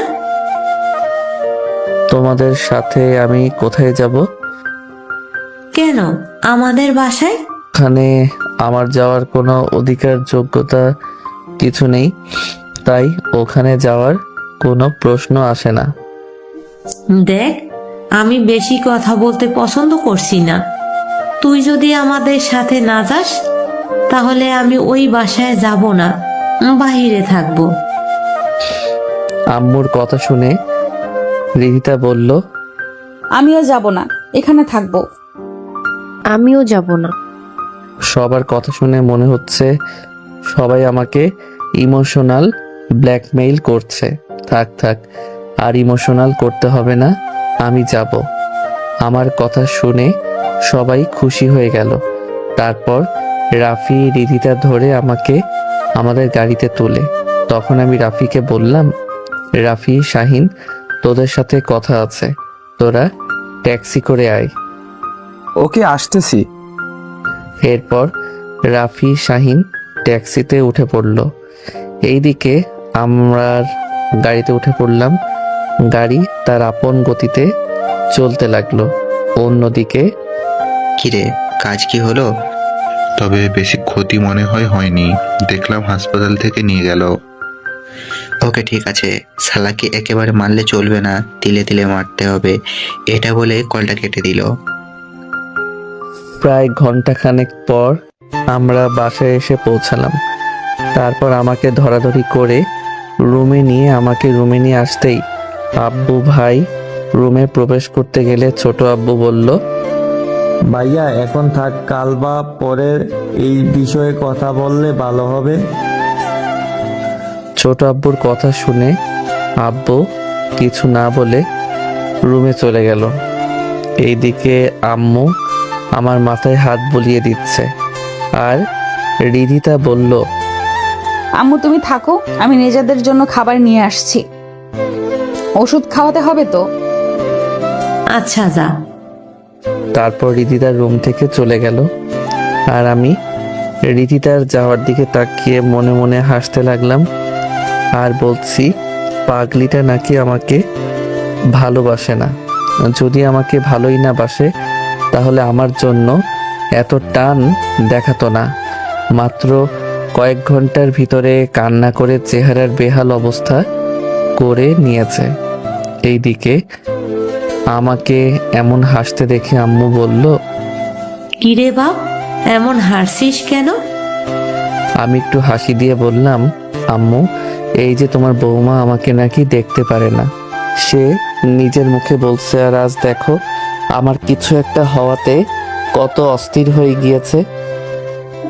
আরে বোকা, তখন তোদের মধ্যে কোনো সম্পর্ক ছিল না, তাই মুখের উপর বলেছে। এখন তুই ওর স্বামী, আর মেয়েদের স্বামী মানে তার পৃথিবী। আর স্বামীর কিছু হলে মেয়েরা কখনো মেনে নিতে পারে না, বুঝলি? বুঝেছি। তখনই দরজার পাশ থেকে রাফি বলে উঠল, আমরা আসতে পারি? আরে অনুমতি লাগে নাকি, আয় ভিতরে। তারপর তারা দুইজন রুমে ঢুকে চেয়ারে বসলো। আম্মু, যাও রাফিদের জন্য নাস্তা নিয়ে আসো। এটা বলতেই আম্মু উঠতে গেলে, আরে না আন্টি, তার কোনো প্রয়োজন নেই।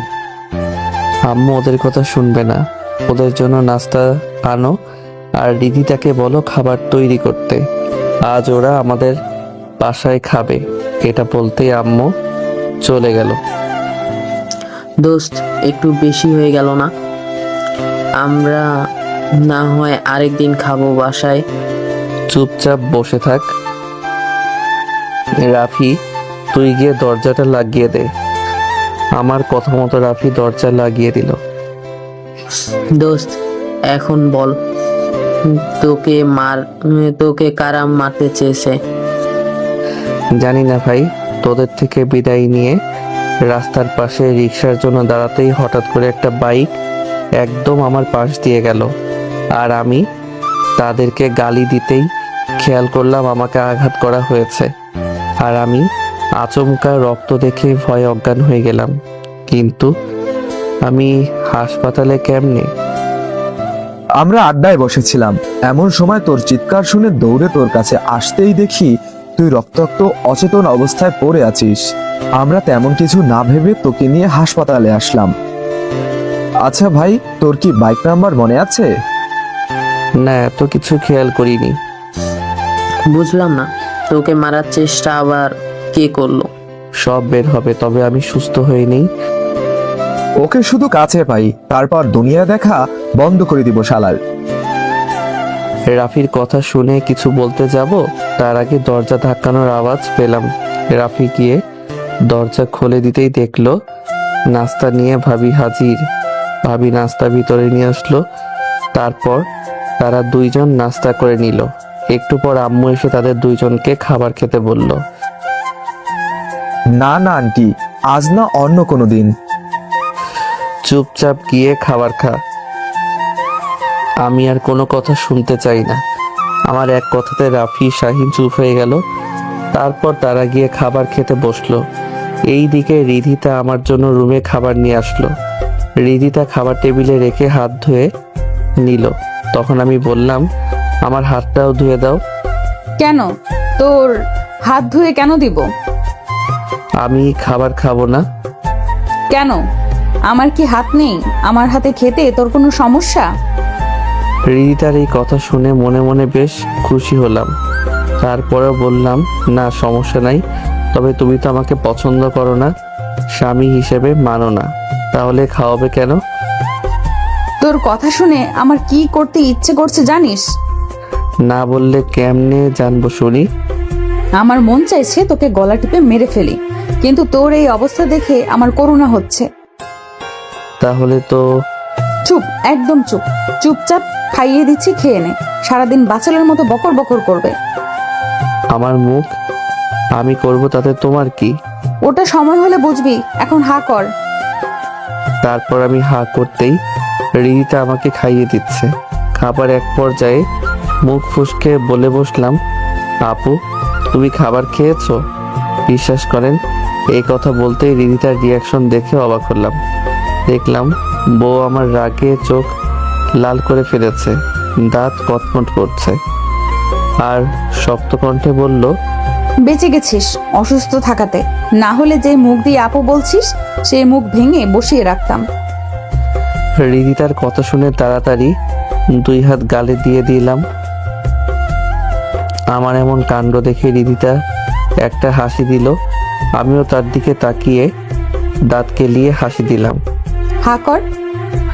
আমি হা করতে রিদিতা খাইয়ে দিল, কিন্তু এইবার আগের মতো যত্ন করে খাওয়ালো না, অনেকটা রাগের জোরে খাওয়াচ্ছে।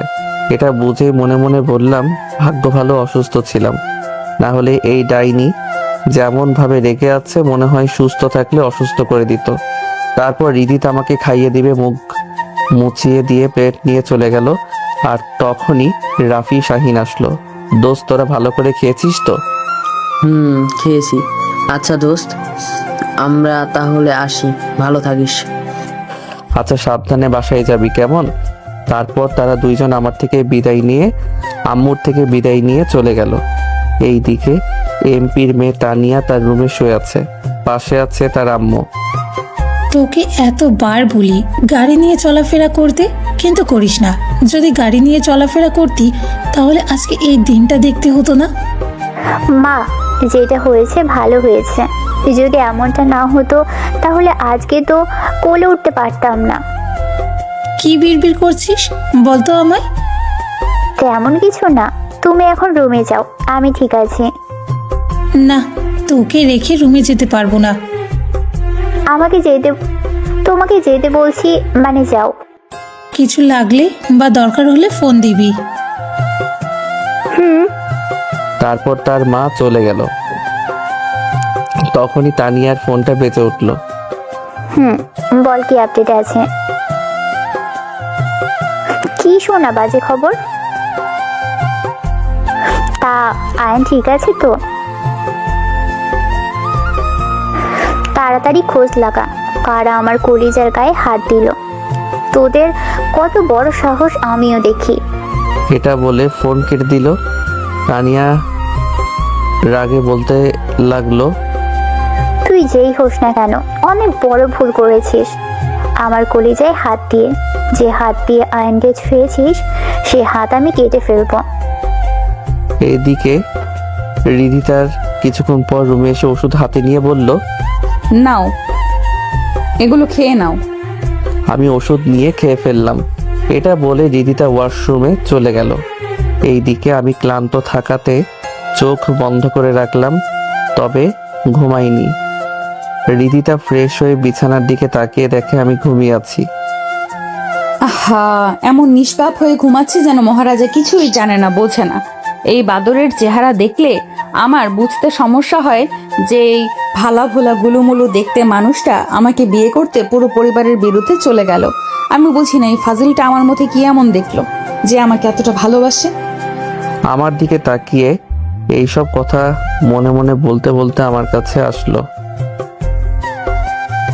তারপর আমার গায়ে একটা কাঁথা দিয়ে আমার পাশে বসে আমার দিকে তাকিয়ে থাকলো আর বলল, এই মানুষটা আমাকে এমন ভাবে টানে কেন? তাকে দেখলে মন চায় এইভাবে সারা জীবন দেখে যাই। আচ্ছা, আমি কি তাহলে আয়ানকে ভালোবাসতে শুরু করলাম? যদি ভালো না বাসি তাহলে ওই মেয়েকে সাহায্য আর কথা বলাতে আমার কেন এত রাগ হলো? আমি বুঝতেছি না এই ছেলেটা আমাকে ওর প্রতি কিভাবে আসক্ত করলো। এটিকে কয়দিনে করলো নাকি আরো আগ থেকে? হয়তো আগে থেকেই, তবে তখন অনুভূতিটা বুঝতে পারিনি। আচ্ছা, পাগলটা তো এখন ঘুমাচ্ছে, যদি ওর কপালে একটা পাপ্পি দেই। থুর, এইসব কি আবল তাবল ভাবছি আমি। ও যদি জেগে যায় তখন? থাক, ঘুমাক। এটা বলে আমার পাশে শুয়ে পড়লো। চোখ বন্ধ করতে যাবে তখন আবার উঠে পড়লো আর মনে মনে বলল, দূর, এই লুচ্চা মনও আর শান্তিতে থাকতে দিবে না মনে হয়। এখন এই বাদরটাকে পাপ্পি না দেওয়া পর্যন্ত ঘুম হবে না। কি করি এখন? দূর, যেটা হবে দেখা যাবে। আমার জামাই আমি পাপ্পি দিমু, এতে কার কি? এটা বলে রিদিতা এক বুক সাহস নিয়ে আমার মুখের দিকে আস্তে আস্তে এগোচ্ছে। এদিকে আমার চোখ বন্ধ থাকলেও আমার মস্তিষ্ক বলছে আমার এমন কাছের কেউ একজন আছে। তবে আমি চোখ খুললাম না, কারণ আমার রুমে রিদিতা ছাড়া কেউ নেই। কাছে আসলে আমার বউ আসবে। আমি এসব চিন্তা করছি, হঠাৎ অনুভব করলাম আমার কপালে কারো ঠোঁটের স্পর্শ। আমি হালকা কেঁপে উঠলাম, কারণ রিদিতার নরম ঠান্ডা কোমল ঠোঁটের স্পর্শ আমার শরীরে মনে হচ্ছে বিদ্যুৎ বয়ে গেল। তারপর রিদিতা আমাকে পাপ্পি দিয়ে আমার নাকটার সাথে তার নাক আলতো করে লাগিয়ে আস্তে করে বলল, তোমাকে আপন করে পেয়েছি, তোমার ইচ্ছে যদিও ভালোবাসাময় কারণে, আর সেই ভালোবাসা আগলে রাখার দায়িত্ব আমি নিচ্ছি। তুমি আমাকে আগলে রেখে তোমার ভালোবাসার প্রমাণ দিয়েছো, এখন আমি তোমাকে আগলে রেখে আমার স্বামীকে ভালোবাসার প্রমাণ দিব। এটা বলে রিদিতা আমার পাশে শুয়ে আমার দিকে ঘুরে চোখ বন্ধ করে রাখলো। এইদিকে আমার তো এইসব কথা শুনে খুশিতে নাচতে মন চাইছে, তবে অসুস্থ থাকাতে কিছু করতে পারছি না। এখন ইচ্ছে করছে জড়িয়ে ধরে এই বুকের সাথে মিশিয়ে নেই, তবে পরিস্থিতির জন্য পারছি না। এখন নিজের চুল নিজে চিরতে ইচ্ছা করছে। কেন যে এত রাত করে বাসায় ফিরতে হলো, লাগটা খারাপ যাচ্ছে। এইসব ভাবতে ভাবতে ঘুমিয়ে গেলাম। সকালে ঘুম ভাঙলো মুখের উপর পানির ফোঁটা পড়ার কারণে। আমি আস্তে আস্তে চোখ খুলে দেখি রিদিতা আয়নার সামনে দাঁড়িয়ে চুল থেকে পানি ঝরাচ্ছে। একটা কালো রঙের 3 পিস পরেছে, দেখতেই মুখ দিয়ে মাশাআল্লাহ বের হয়ে গেল। আর ইচ্ছে করছে এক্ষুনি পিছন থেকে জড়িয়ে ধরে তার ভেজা চুলে মুখ ডুবিয়ে দেই, কিন্তু আমার পুরা কপালে কি এই ইচ্ছেটা আছে? রিদিতা খেয়াল করলো আমি তার দিকে এক দৃষ্টিতে তাকিয়ে আছি। তখন একটা মুচকি হাসি দিয়ে বলল, ওই, এইভাবে আমার দিকে তাকিয়ে কি দেখছিস? এইভাবে কোনোদিন সামনাসামনি পেতনি দেখিনি তো, তাই ওইভাবে তাকিয়ে পেতনি দেখছি। দিলাম আগুনে ঘি ঢেলে। রিদিতা আমার কথা শুনে রাগে কটমট করে আমার কাছে এসে আমার গলা চেপে ধরতে দিয়ে ধরলো না।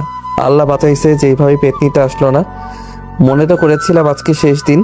আমার কথা শুনে দেখলাম নুসরাত রাগে রাগিনের মতো ফুঁসছে। কুত্তা, আবারও বেঁচে গেলি শুধুমাত্র অসুস্থ হওয়ার কারণে, না হলে তোকে আমি কি যে করতাম তুই ভাবতেও পারতি না। আর আমি পেতনি হলে তুই কি? তুই বাদর, তোর 14 গোষ্ঠী বাদর, তোর বউ বাদর। ও মা, তাই বুঝি? আমার বউ বাদর? হ্যাঁ হ্যাঁ, আমি তোর বউ রিদিতা আর কথা বলল না। কি হলো, আমার বউ কি? কিছু না। আমি বলি আমার বউ হচ্ছে একটা পরী, যে অনেক ভদ্র তবে রাগী, অনেক সুন্দর তবে দেখতে পেতনির মতো, সে অনেক রোমান্টিক। তবে ওই, তবে কি?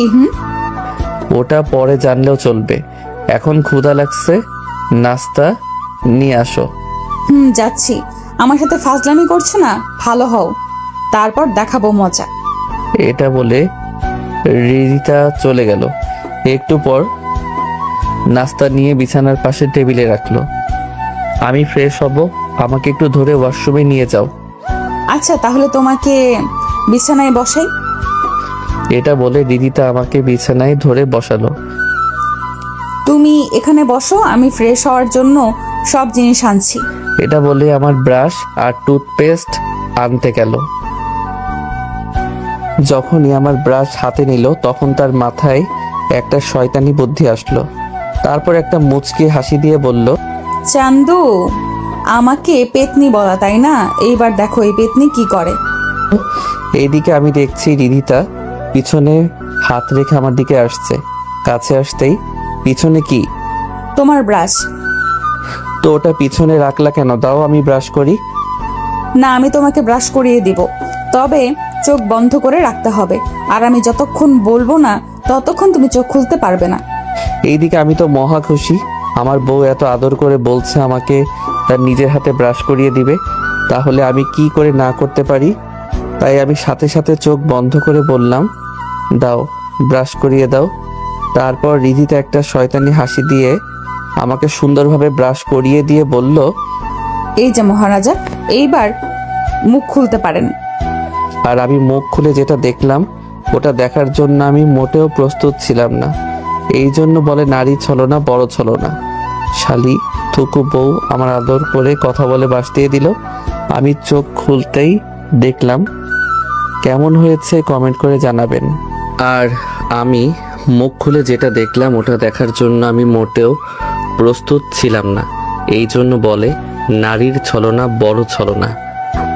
শালি থুকু বউ আমার আদর করে কথা বলে বাস দিয়ে দিল। আমি চোখ খুলতে দেখলাম রিধিতার হাতে যেই ব্রাশটা আছে ওটা আমার না। এইদিকে রিধিতা আমার চোখের সামনে ব্রাশটা ধরে হাসতেছে। কি হলো, এইভাবে হাসতেছো কেন? আর এই ব্রাশটা কার? আমার ব্রাশ। ও কি, এটা তোমার? তাহলে আমারটা কই, যেটা দিয়ে আমি ব্রাশ করছিলাম? তুমি এটা দিয়ে ব্রাশ করছো শোনা, তোমার একটা জায়গায় আছে। কি? ও থু। এইবার বুঝ মজা, আমাকে পেতনি বলা তাই না? কেমন লাগে এই পেতনির ব্রাশ দিয়ে দাঁত পরিষ্কার করতে? ভূতনি আজ বেঁচে গিয়েছে অসুস্থ বলে, না হলে কি করতাম? তুই কিছু করতে পারবি না। ধুর, মুগ্ধ, আমার অনেক কাজ আছে। তারপর আর কিছু না বলে ভালোভাবে পরিষ্কার করে কুলি করলাম। তারপর মুখ ধুলাম। ছি, ওয়াক, আমার ভাবতেই কেমন বমি আসছে। আমি নাকি ছি। হয়েছে, আর ঢং করতে হবে না। বউ এসে ব্রাশ দিয়ে দাঁত মাজলে ভালোবাসা বাড়ে। ও তাই বুঝি। আচ্ছা এবার খাইয়ে দাও, অনেক ক্ষুধা লাগছে। তারপর রিধিতা আমাকে খাইয়ে দিল। খাওয়া শেষ করে ঔষধ খেয়ে আমি ফোন নিয়ে বসে পড়লাম। রিধিতা চলে গেল প্লেট নিয়ে। আমি ফোন টিপছি, এমন সময় খেয়াল করলাম আমার রুমে কেউ প্রবেশ করছে। আমি ফোন থেকে চোখ সরিয়ে আর চোখে তাকিয়ে দেখি আব্বু, ভাইয়া, আম্মু, ছোট আম্মু সবাই একে একে আমার রুমে ঢুকছে। তাদের দেখে আমি ফোন পাশে রেখে আম্মুকে বললাম, আম্মু কি ব্যাপার সবাই একসাথে? তখন আব্বু আমার পাশে এসে বলল, বাবা, আমি তোর সাথে যা করেছি একদম ঠিক করিনি। আসলে রাগের মাথায় কি বলছি মাথায় ধরেনি। না না, আপনি ঠিক কাজ করেছেন। আমার মতো কুলাঙ্গার কি কারো সন্তান হওয়ার যোগ্য? বাবা এমন করে বলিস না, আমার যে অনেক ইচ্ছা হচ্ছে, প্লিজ বাবা আমাকে মাফ করে দে। তখন রিধিতা বলে উঠল, আয়ান তুমি এমন করছো কেন? আব্বু হয়তো রাগের মাথায় উল্টোপাল্টা বলছে। বাবা তুই আমাকে মাফ করে দে, দরকার হলে তোর পায়ে পড়ছি। এটা বলে বাবা আর কিছু করতে যাবে, তখন আমি বলে উঠলাম, এই বাবা আমাকে কি পাপী বানাবে নাকি? আমাকে জাহান্নামে নিয়ে যেতে চাও আমার পা ধরে? দেখো তোমরা কোনো ভুল করনি, হয়তো বুঝতে একটু ভুল হয়েছে, তবে তোমাদের উদ্দেশ্য হলো ছেলে মেয়ে পরিবার ভালো থাকুক, সুখে থাকুক, তোমার উপর কোনো অভিযোগ নেই, আর আমার কাছে কোনো ক্ষমা চাওয়ার প্রয়োজন নেই। দরকার হলে আমাকে ক্ষমা করে দাও, কারণ আমার জন্য তুমি অনেক কষ্ট পেয়েছো। আমার কথা শুনে বাবা অনেক খুশি হয়ে গেল, আর খুশিতে আমাকে জড়িয়ে ধরতে গিয়েও পারল না, তাই আমার কপালে একটা চুমু দিল। ভাইয়া কিছু বলতে যাবে তার আগে আমি বললাম, ভাইয়া তোমরা আমার গুরুজন, তোমরা আমার কাছে ক্ষমা চাওয়া মানায় না, আমি ওইসব ভুলে গিয়েছি, তোমরাও ভুলে যাও। তখন আব্বু বলল, তাহলে তুই কথা দে আমাদের ছেলে তুই কোথাও যাবি না, তুই আমাদের সাথেই থাকবি। আজব, নিজের বাড়ি ফেলে আমি আবার কোথায় যাব? আমার বাড়ি এটা, আমি এখানে থাকবো, এতে কথা দেওয়ার কি আছে? আমার কথা শুনে সবাই খুশি হলো। তারপর সবাই একসাথে বসে কিছুক্ষণ গল্প করলাম।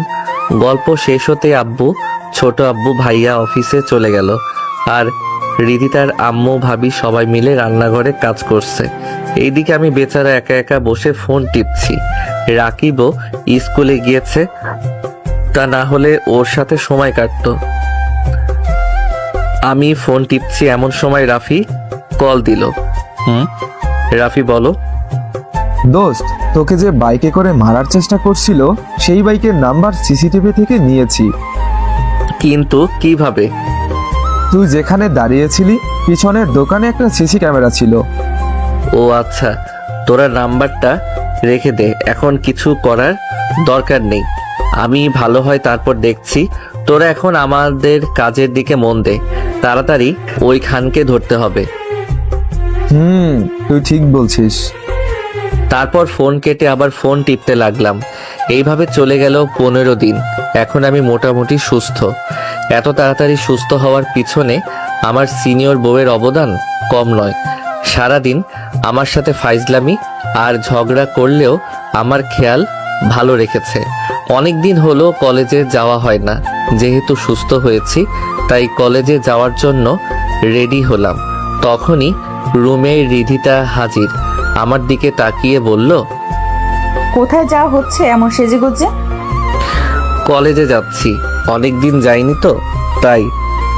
ও, তাহলে তুই নাস্তা কর, আমি রেডি হয়ে আসছি। আচ্ছা, একটা কথা বলি তোমাকে। বল। আমি তোমার স্বামী, অথচ তুমি আমাকে তুই করে বলো কেন?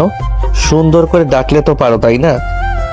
জি না, তুই আমার যেই হস তাতে আমার কি? আমি জানি তুই আমার থেকে ছোট, তাই তোকে তুই বলবো। এই একদম ছোট বলবা না, আমি এখন তোমার স্বামী। তো কি হয়েছে? পিচ্চিকে পিচ্চি বলবো, তাই তো, তাই না? ও আচ্ছা, আমি পিচ্ছি তাই না? পিচ্চি তো তুই। তারপর আমি রিদিতার দিকে তাকিয়ে একটা মুচকি হাসি দিয়ে বললাম, যেহেতু আমি পিচ্ছি সেহেতু একটু দেখিয়ে দেই এই পিচ্ছি কি করতে পারে। এটা বলে এক পা করে আমি রিদিতার দিকে যেতে লাগলাম। এই দিকে রিদিতা আমার এমন আশা দেখে কিছু না বলে দাঁড়িয়ে আছে, হয়তো সেও দেখতে চায় আমি কি করতে পারি। এই দিকে রিদিতা বলে উঠল, এমন ভিলের মতো আসলে আমি ভয় পাবো? এটা তুই ভাবলি কি করে? আমিও দেখি তুই কি করতে পারিস। ও মা, তাই বুঝি? এটা বলে রিদিতার কাছে গিয়ে সে কিছু বুঝে ওঠার আগে তার কোমর জড়িয়ে ধরে একটানে আমার কাছে নিয়ে আসলাম। সাথে সাথে বলে উঠল, আয় আমার কাছে। ওই বাদর কুত্তা, আমাকে ছাড় বলছি। না, ছাড়বো না। তুমি বলছো আমি কি করতে পারি, এটা তুমি দেখবা। এখন দেখাবো আমি। আমার এই কথা শুনে রিধিতা কাপা কাপা গলায় বলল, দেখ, ভালো হবে না কিন্তু, দূরে সর আমার থেকে। তা বউ জানো, তুমি তো বলছো তুমি ভয় পাও না, তাহলে আমাকে দূরে সরতে বলছো কেন? রিধিতা আমার চোখের দিকে তাকিয়ে বলল, রিধিতা আর কিছু বলতে পারলো না। তার আগে আমি রিধিতার কাপা কাপা ঠোঁট দুটো আমার দখলে নিয়ে নিলাম। এতক্ষণ রিধিতা নিজেকে ছাড়ানোর চেষ্টা করলেও এই মুহূর্তে কিছু করছে না, সে নীরব। আর এই নীরবতাই বলে দেয় সেও আমার সাথে রেসপন্স করছে। কিছুক্ষণ পর আমি ছেড়ে দিলাম, দুইজনই হাঁপাতে লাগলাম। একটু পর রিধিতা আমার কাছে এসে আমি কিছু বুঝে ওঠার আগে আমার বুকে কিল ঘুষি দিতে লাগলো আর বলল, কুত্তা বিলাই, হনুমান, এইভাবে কেউ কিস করে? আর একটু হলে তো আমি মরেই যেতাম। এত সহজে মরণ তোমার হচ্ছে না। এই 15 দিন আমাকে অনেক জ্বালিয়েছো, বুঝলে? এখন আমার পালা।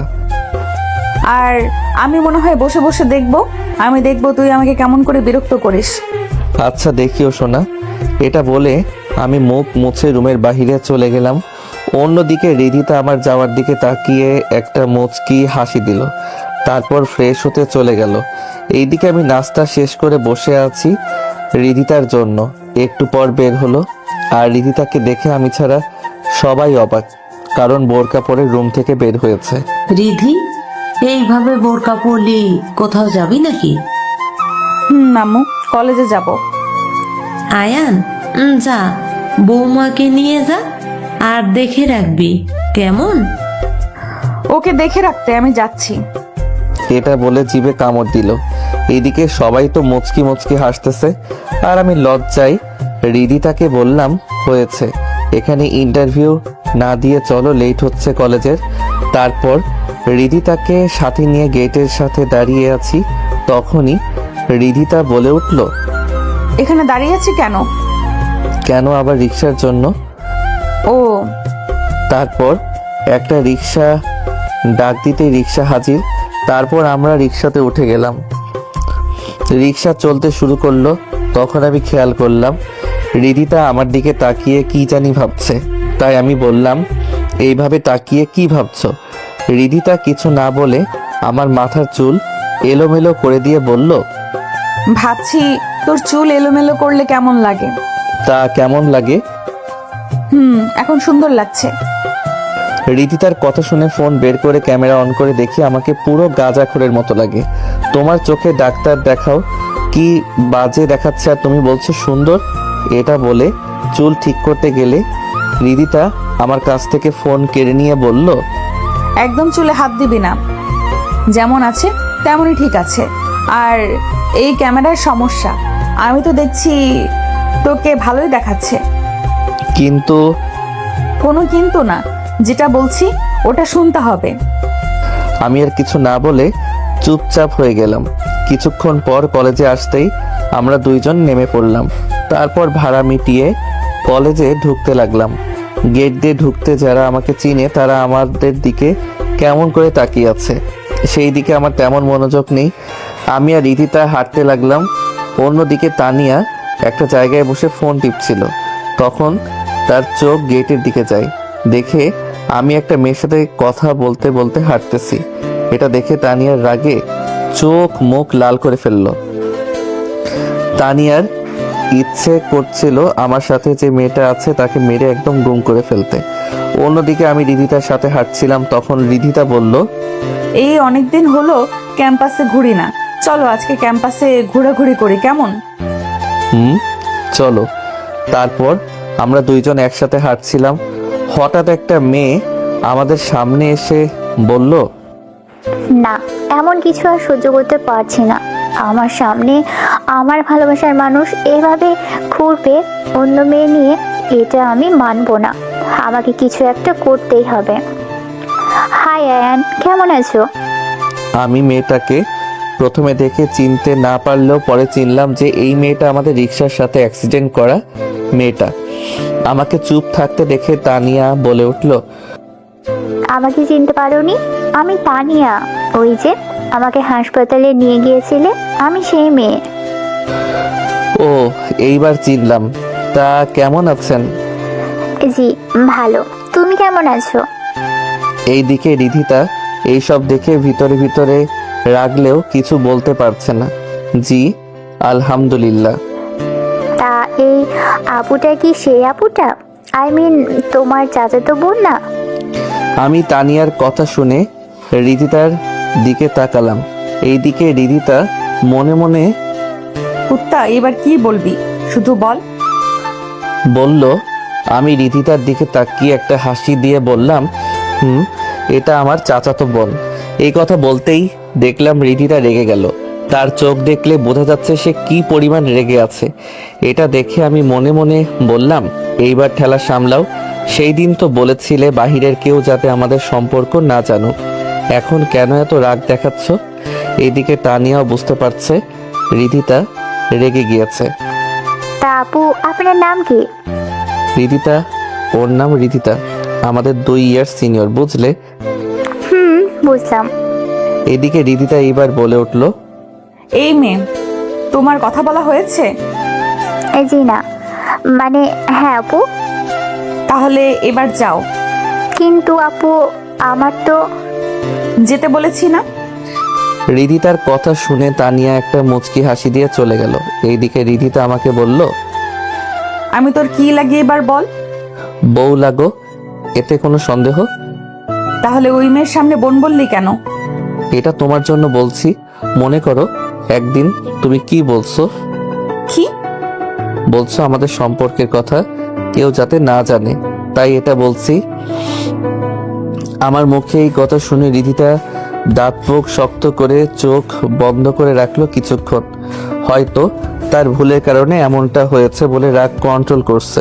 কিছুক্ষণ পর রিদিতা চোখ খুলে শান্ত গলায় বলল, ওকে, যা হয়েছে না হয়েছে বাদ। এখন থেকে যে আমার পরিচয় জানতে চাইবে তাকে বলবি আমি তোর বউ। কি বলছি, কানে গেছে? জি গিয়েছে। আর একটা কথা কান খুলে শুনে রাখ, কোনো মেয়ের সাথে যেন কথা বলতে না দেখি, বিশেষ করে তানিয়া নাকি ফানিয়ার সাথে। যদি দেখি তাহলে তোর খবর আছে। কিন্তু তুমি এসব কেন বলছো? তুমি তো আমাকে স্বামী মানো না। ছও আমি যা এটা বলার আগে রিদিতা আমার কলার ধরে ফেললো আর বলল, যতটুকু বলছিস ততটুকুতেই থেমে যা। যেটা বললাম ওটা করবি। যদি দেখি তুই কোনো মেয়ের সাথে ভণ্ডামি করছিস তাহলে ঠ্যাং ভেঙে ঘরে বসিয়ে আমি খাওয়াবো, বুঝলি? আমি রিদিতার এমন কথা শুনে শুধু মাথা নাড়িয়ে হ্যাঁ বললাম। গুড। এটা বলে রিদিতা আমার মাথার চুল আবার এলোমেলো করে দিল। আমি দাঁড়িয়ে রিদিতার যাওয়ার দিকে তাকিয়ে আছি। তখনই রিদিতা থেমে আবার বলল, আর একটা কথা, চুলগুলো যেমন এলোমেলো করেছি তেমনি যেন থাকে। এটা বলে রিদিতা চলে গেল। এইদিকে আমি তার যাওয়ার দিকে তাকিয়ে একটা মুচকি হাসি দিয়ে চলে আসলাম বন্ধুদের কাছে। দোস্ত, কেমন আছিস তোরা? ভালো, তবে তোর মতো না রে। বুঝলাম না। আমাদের আর বউ নাই, তাই তোর মতো ভালো নাই। আমি কেমন আছি সেটা করলে তারপর বুঝবি। তা খবর কেমন? ভাই, ঘটনা অনেক দূর। খুলে বল। দোস্ত, তোকে যারা মারতে চেয়েছে তাদের পুরো ইতিহাস আমাদের কাছে এখন। এই শহরে তাদের একটা পুরো গ্যাং আছে। তাদের লিডারের নাম জসিম। তারা এই শহরের মোটামুটি সব অপরাধে জড়িত। তা এদের পুলিশ কিছু করে না? আরে তুই এই দেশের পুলিশ নিয়ে পড়ে আছিস? এরা সব পেটুক, টাকা দিলে ছেড়ে দেয়। তাও অনেকদিন হাত চুলকায়, আজ তাহলে হয়ে যাক। তুই বললে হবে। আর ওই দিকের খবর? তোকে আমি মেল করে পাঠাবো। ওকে। তারপর কিছুক্ষণ আড্ডা দিয়ে ক্লাসে গেলাম। অন্যদিকে আব্বু তার কেবিনে বসে কাজ করছে। হঠাৎ কেউ একজন বলে উঠল, আসতে পারি? আব্বু তার কাজ বাদ দিয়ে দরজার দিকে তাকিয়ে দেখে এমপি রিজবি রহমান। আরে রিজবি যে, আমার কেবিনে আসতে অনুমতি নিয়ে আসা লাগে নাকি বস? তারপর রিজবি রহমান একটা হাসি দিয়ে কেবিনে ঢুকে চেয়ারে বসলো। তারপর আব্বু পিয়নকে ডেকে কিছু নাস্তা আনতে বলল। তারপর আব্বু বলল, তা বন্ধু, এমন কি কাজ জরুরি যে তুই আমাকে না ডেকে নিজে আসলি? আসলে দোস্ত, কি করে যে তোকে কথাটা বলি বুঝতেছি না। সমস্যা নাই, বলে ফেল। আসলে দোস্ত, আমার মেয়েটা তোর ছেলের জন্য পাগলামি করছে। তোর ছেলে ছাড়া নাকি বাঁচবে না। দোস্ত, তুই হয়তো জানিস না, আমার ছেলে বিয়ে করেছে। যদি বিয়ে না হতো তাহলে কিছু একটা করতে পারতাম। সরি দোস্ত, আমি কিছু করতে পারছি না। দোস্ত, তুই চাইলে সব হবে, আমি জানি। তোর ছেলে বিয়ে করছে, তাও তোর ভাইয়ের মেয়েকে। আবার এটাও জানি তোর এই বিয়েতে মত নাই। ভাই, তুই চাইলে তো ওদের তখন আব্বু থামিয়ে দিয়ে বলল, বাস, তুই যা বলেছিস এতটুকুই থাম। তুই কি করে ভাবলি আমি তোর মেয়ের জন্য আমার ছেলের সংসার ভাঙবো? তুই নিজেরটা ভাবলি, আর এদিকে আমি যদি আমার ছেলের সংসার ভাঙতে যাই তাহলে আমার ছেলে আমাকে ছাড়বে, তাও রিদিকে ছাড়বে না। তাই বলছি, এমন কুবুদ্ধি নিয়ে আর কখনো আমার কাছে আসবি না রিজভি। আর পারলে তোর মেয়েকে বোঝা, যাকে পাবে না তার আশায় না বসে থেকে যাকে পাবে তার জন্য অপেক্ষা করতে। এখন তুই আসতে পারিস। আব্বুর কথা শুনে রিজভি রহমান বেশ অপমানিত বোধ করলো, কিন্তু সেটা বুঝতে না দিয়ে চলে গেল। অন্যদিকে আমি একে একে সব ক্লাস শেষ করে ক্লাসরুম থেকে বের হতেই দেখি রিধিতা দাঁড়িয়ে আছে। আমি রাফিয়া শাহিন থেকে বিদায় নিয়ে যেই রিধিতার দিকে হাঁটা ধরলাম, চল আজ ঘুরতে যাব। আমি ওকে চলো।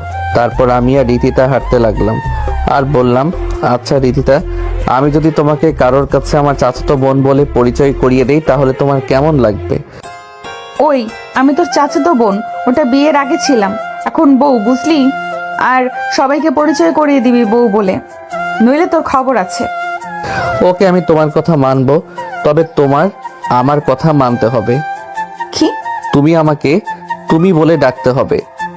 এটা আমি পারবো না, আমি তোকে তুই করেই বলবো। তাহলে আমিও তোমাকে চাচাতো বোন বলে পরিচয় করিয়ে দিব। আচ্ছা, তাহলে তাই করিস। চাচাতো বোন হয়, নিজের বোন তো আর না। আর আমার মুখ কি বন্ধ থাকবে? যখন তুই আমাকে কারো কাছে পরিচয় করিয়ে দিতে যাবি তখন আমি আমার পরিচয় দিয়ে দিব। তারপরেও তুমি আমাকে তুমি বলবে না? আমার কথা শুনে রিধিতা আমার গাল টেনে বলল, জি না, আমার পিচ্চি বর। তারপর আমরা ঘোরাঘুরি করে বাসায় আসলাম। তারপর ওয়াশরুমে গেলাম। ফ্রেশ হয়ে বের হতে দেখি রিধিতা খাবার নিয়ে বিছানায় বসে আছে। এখানে খাবার? খাবার খাবো তাই। বুঝলাম তো, এখানে কেন ডাইনিং টেবিলে খেতে পারতাম। পারতাম, তবে আমার হাতে খেতে পারবো না, তাই নিয়ে আসলাম। তোমার হাতে খেতে পারবে না তাহলে এখানে নিয়ে আসলে কেন? তুই খাইয়ে দিবি তাই।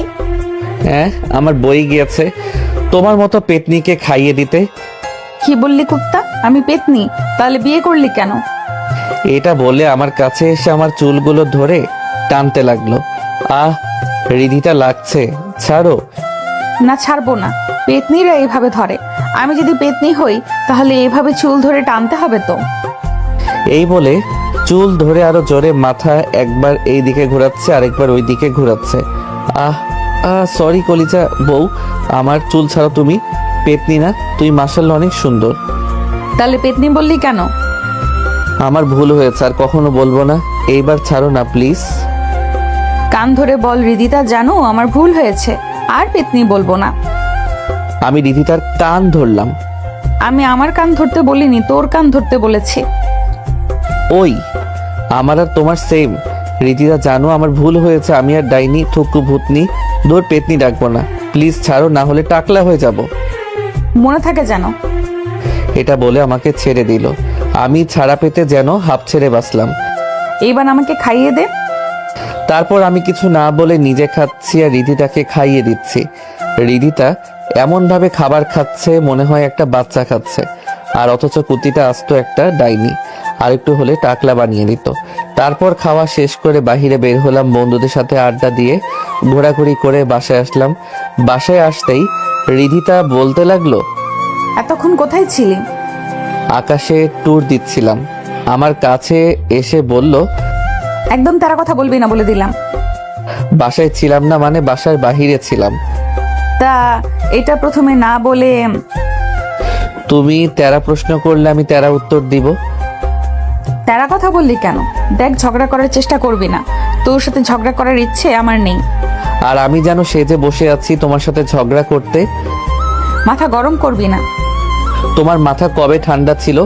সব সময় পড়ে থাকো ঝগড়া করার জন্য, ঝগড়ুটে। এই কথা শুনে রিধিতা তেলে বেগুনে জ্বলে উঠল। কি বললি তুই? আমি ঝগড়ুটে?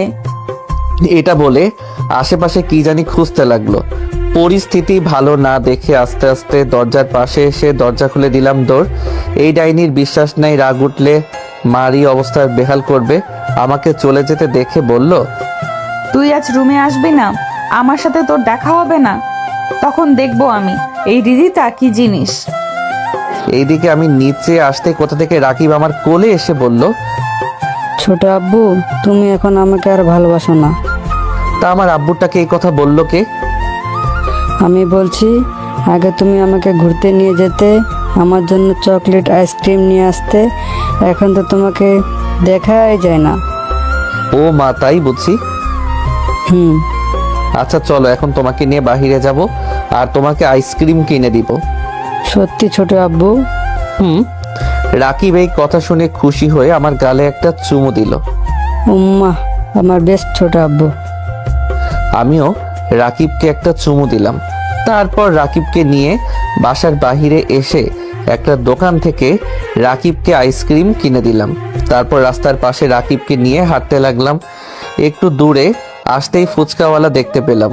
তখন মনে পড়লো রিদিতা ফুচকা পছন্দ করে, আর আসার সময় রাগিয়ে এসেছিলাম, আর এখন রাগ ভাঙাতে ফুচকা আমার কাজে দিবে।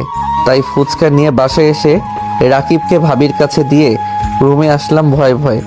রুমে এসে দেখি রিদিতা পড়তেছে, আমার দিকে একবার তাকিয়ে আবার পড়তেছে। আমি তার কাছে গিয়ে বললাম, এগুলো তোমার জন্য। কি এগুলো? খুলে দেখো কি আছে। এটা বলে আমি দিয়ে ওয়াশরুমে চলে আসলাম। অন্যদিকে রিদিতা প্যাকেট খুলে দেখলো ফুচকা। ফুচকা দেখে বেশ খুশি হয়ে গেল। বাহ, আমার জামাইটা আমার মনের কথা কিভাবে বুঝলো? ভাবছিলাম রুমে আসলে ফুচকার কথা বলবো, এখন তো দেখি আগেই নিয়ে এসেছে। তবে চান্দু, ফুচকা আনলেও আমাকে ঝগড়ুটে বলার শাস্তি তোমাকে পেতে হবে। আমি ওয়াশরুম থেকে বের হতে দেখি রিদিতা পড়তেছে। আমাকে দেখে আমার দিকে তাকিয়ে বলল, ধন্যবাদ ফুচকা আনার জন্য। আজকে ইচ্ছে করছিল ফুচকা খাওয়ার, বলার আগেই নিয়ে এসেছো। আমি একটু পাম দিয়ে বললাম, দেখছো তোমার জামাই তোমাকে কত ভালোবাসে, বলার আগেই নিয়ে এসেছি। হুম, তা তো দেখতেই পাচ্ছি। তার জামাই পড়াশোনা কি লাগবে না? এইভাবে ঘুরে ঘুরে টুকু কোম্পানির ম্যানেজারই করবা নাকি? আয় পড়তে বস।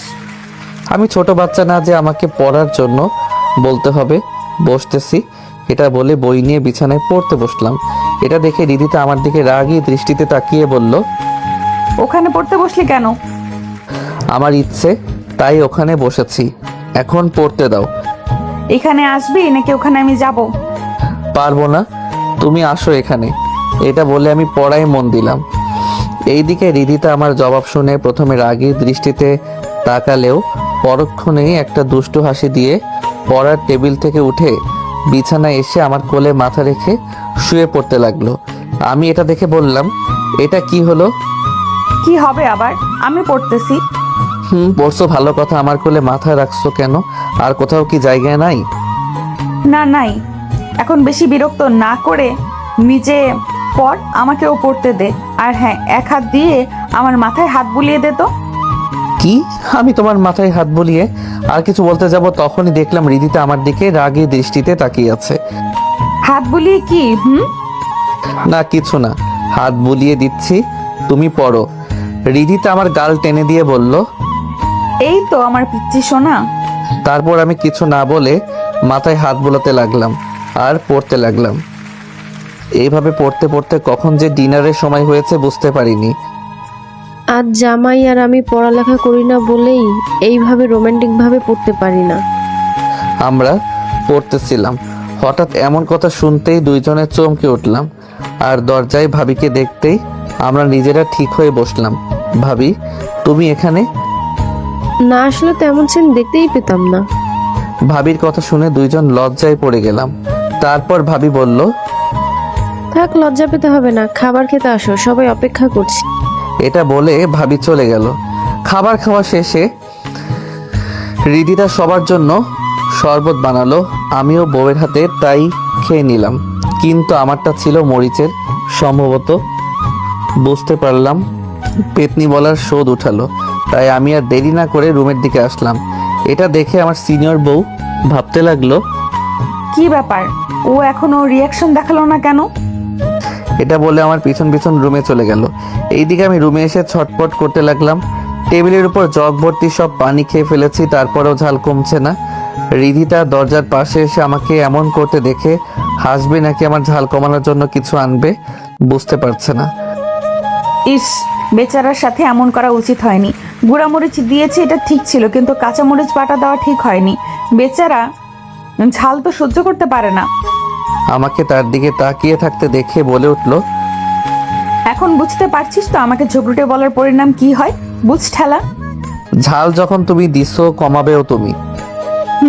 তা তো করতে হবে, বউ বলে কথা। তার অফিস থেকে মধু নিয়ে আসি। এটা বলে রিদিতা পিছনে ঘুরে যেতে যাবে, তখনই আমি দৌড়ে নুসরাতের কাছে গিয়ে তার হাত ধরে টান দিয়ে রুমের ভিতরে নিয়ে আসলাম। কি ব্যাপার, আমাকে রুমে নিয়ে আসলে কেন? ছাড়ো, মধু আনতে হবে, নাহলে মুখে ঘা হবে। মধু কাছে থাকতে ফ্রিজের কাছে কষ্ট করে যাওয়ার কি দরকার? মানি, তুই কি বোঝাতে চাস? আমি আর কিছু বলতে দিলাম না, তার আগে রিদিতার ঠোঁট চোরা দখল করে নিলাম। বেশ কিছুক্ষণ পর ছেড়ে দিলাম। দুইজনে হাঁপাতে লাগলাম। আমি বললাম, এইবার শান্তি লাগছে। রিদিতা বলে উঠল, কুত্তা, এটা তুই কি করলি? আর একটু হলে তো আমি পটল তুলতাম। এমন করে কেউ কিস করে? কেউ না করলেও আমি করি শোনা। এটা বলে হাত ধরে তাকে টান দিয়ে আমার কাছে নিয়ে আসলাম। আমি আবার বলতে লাগলাম, এমন মধু যদি প্রতিদিন পাই তাহলে এমন ঝাল শরবত খেতে আমি এক পায়ে রাজি। হ্যাঁ, শক্ত তো। ঝাল খাইয়ে বোঝাতে চাইছিস আমাকে ঝগড়ুটে বলার পরিণাম কেমন এটা? আর এই লুচ্চা বেটা, এটা নাকি নিয়ে গেল রোমান্টিকতায়। কত লুচ্চা বেটা রে বাবা। আমি লুচ্চা? তো তুই লুচ্চা না তো কি? তুই যদি লুচ্চা না হতি তাহলে এমন ভাবে অনুমতি ছাড়া কিস করতি নাকি? ওকে, আমি লুচ্চা? যা, ওই লুচ্চার কাছে আসতে হবে না তোমাকে। এটা বলে নুসরাতকে আমি ছেড়ে দিলাম। তখন রিদিতা বলে উঠল, এমন ভাবে বলছে যেন আমি তার কাছে ছোট হয়ে যাই। আমাকে জোর করে কাছে নিয়ে যায়, আবার ভাবও দেখাতে আসছে। আচ্ছা ঠিক আছে, আর ভাব দেখাবো না। সরি আপনার সাথে এমন করার জন্য। এটা বলে বিছানা থেকে বালিশটা নিয়ে সোফায় শুয়ে পড়লাম। রিদিতা অবাক হয়ে আমার দিকে তাকিয়ে আছে আর বোঝার চেষ্টা করছে আমি সোফায় কেন গেলাম। এদিকে আমি সোফায় শুয়ে মুখের উপর বালিশ দিয়ে একটা হাসি দিলাম আর বললাম, এইবার বুঝবে বউ সোনা, আমাকে এড়িয়ে চলার মজা কি জিনিস। বারবার তোমাকে বোঝাতে চেয়েছে আমি তোমাকে ভালোবাসি, কিন্তু তুমি আমার ভালোবাসা বোঝার চেষ্টা করছো না। এইদিকে নুসরাত দাঁড়িয়ে আমার দিকে কিছুক্ষণ তাকিয়ে থেকে বলল, কি ব্যাপার, তুই হঠাৎ সোফায় গেলি কেন? আমি কিছু না বলে চুপ করে রইলাম।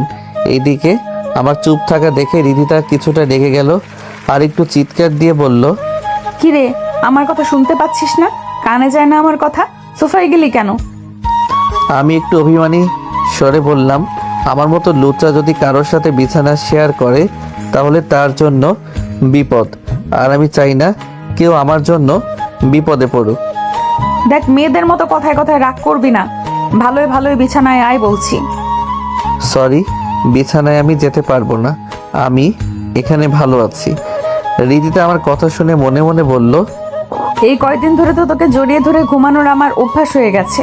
তুই নিজেকে আমার অভ্যাসে পরিণত করে এখন দূরে যাচ্ছিস, এটা তো হবে না চান্দু। এটা ভেবে নুসরাত আমাকে বলে উঠল, আয়ান, বিছানায় আসবি নাকি আমি কিছু করব? আপনি যা খুশি তাই করেন, আমার কি, আমি এখানে ঘুমাবো। ও আচ্ছা, তাই বুঝি। রিদিতা এবার আমার দিকে এগিয়ে এসে আমার মাথার চুল ধরে টান দিল। আমার চুল ধরে টেনে ধরতে আমি ও মা গো বলে চিৎকার দিলাম।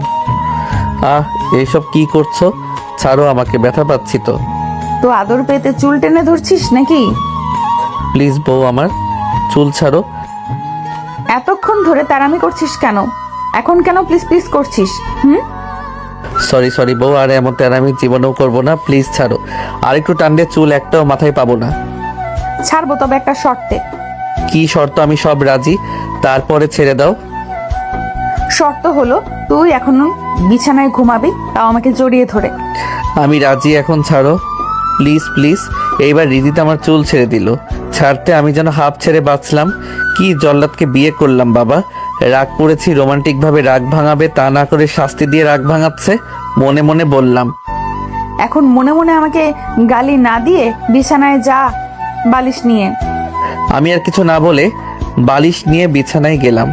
তারপর রিদিতা একটা হাসি দিয়ে বিছানায় এসে আমার পাশে শুয়ে পড়ল আর আমি আমার মতো শুয়ে আছি। তখন রিদিতা বলে উঠল, কি হলো, এখনো জড়িয়ে ধরছিস না কেন? চুল কি আবার ধরবো? আমি এমন কথা শুনে ভয়ে তাড়াতাড়ি আষ্টে পিষ্টে জড়িয়ে ধরলাম। আমি রিদিতাকে জড়িয়ে ধরতে রিদিতা আমাকে জড়িয়ে ধরে 4 ঠোঁট এক করে দিল। আমি মহা খুশি। আমি সাই দিতে লাগলাম। কিছু সময় পর রিদিতা ছেড়ে দিল, কিন্তু আমি থামছি না। ঘাড়ে গলায় আস্তে আস্তে তার নাভিতে কিস করতে লাগলাম। আর শুনতে হবে না, যান বিয়ে করেন। রিদিতা আমার বুকের উপর শুয়ে থেকে বলল, শোনো না, বলো না। আমার একটা বেবি লাগবে। তোমার বেবি লাগবে আমি কি করতে? তুই কি করতে পারিস মানে? বেবি কি গুগল থেকে ডাউনলোড করব?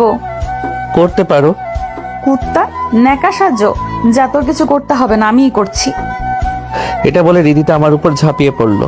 এই তো আমার ফাজিল পাঠকটা, তারপর কি সেটাও পড়তে এখনো বসে আছে। তারপর কি ওটা জানতে বিয়ে করে নিন, ফাজিল কোথাকার। আল্লাহ হাফেজ।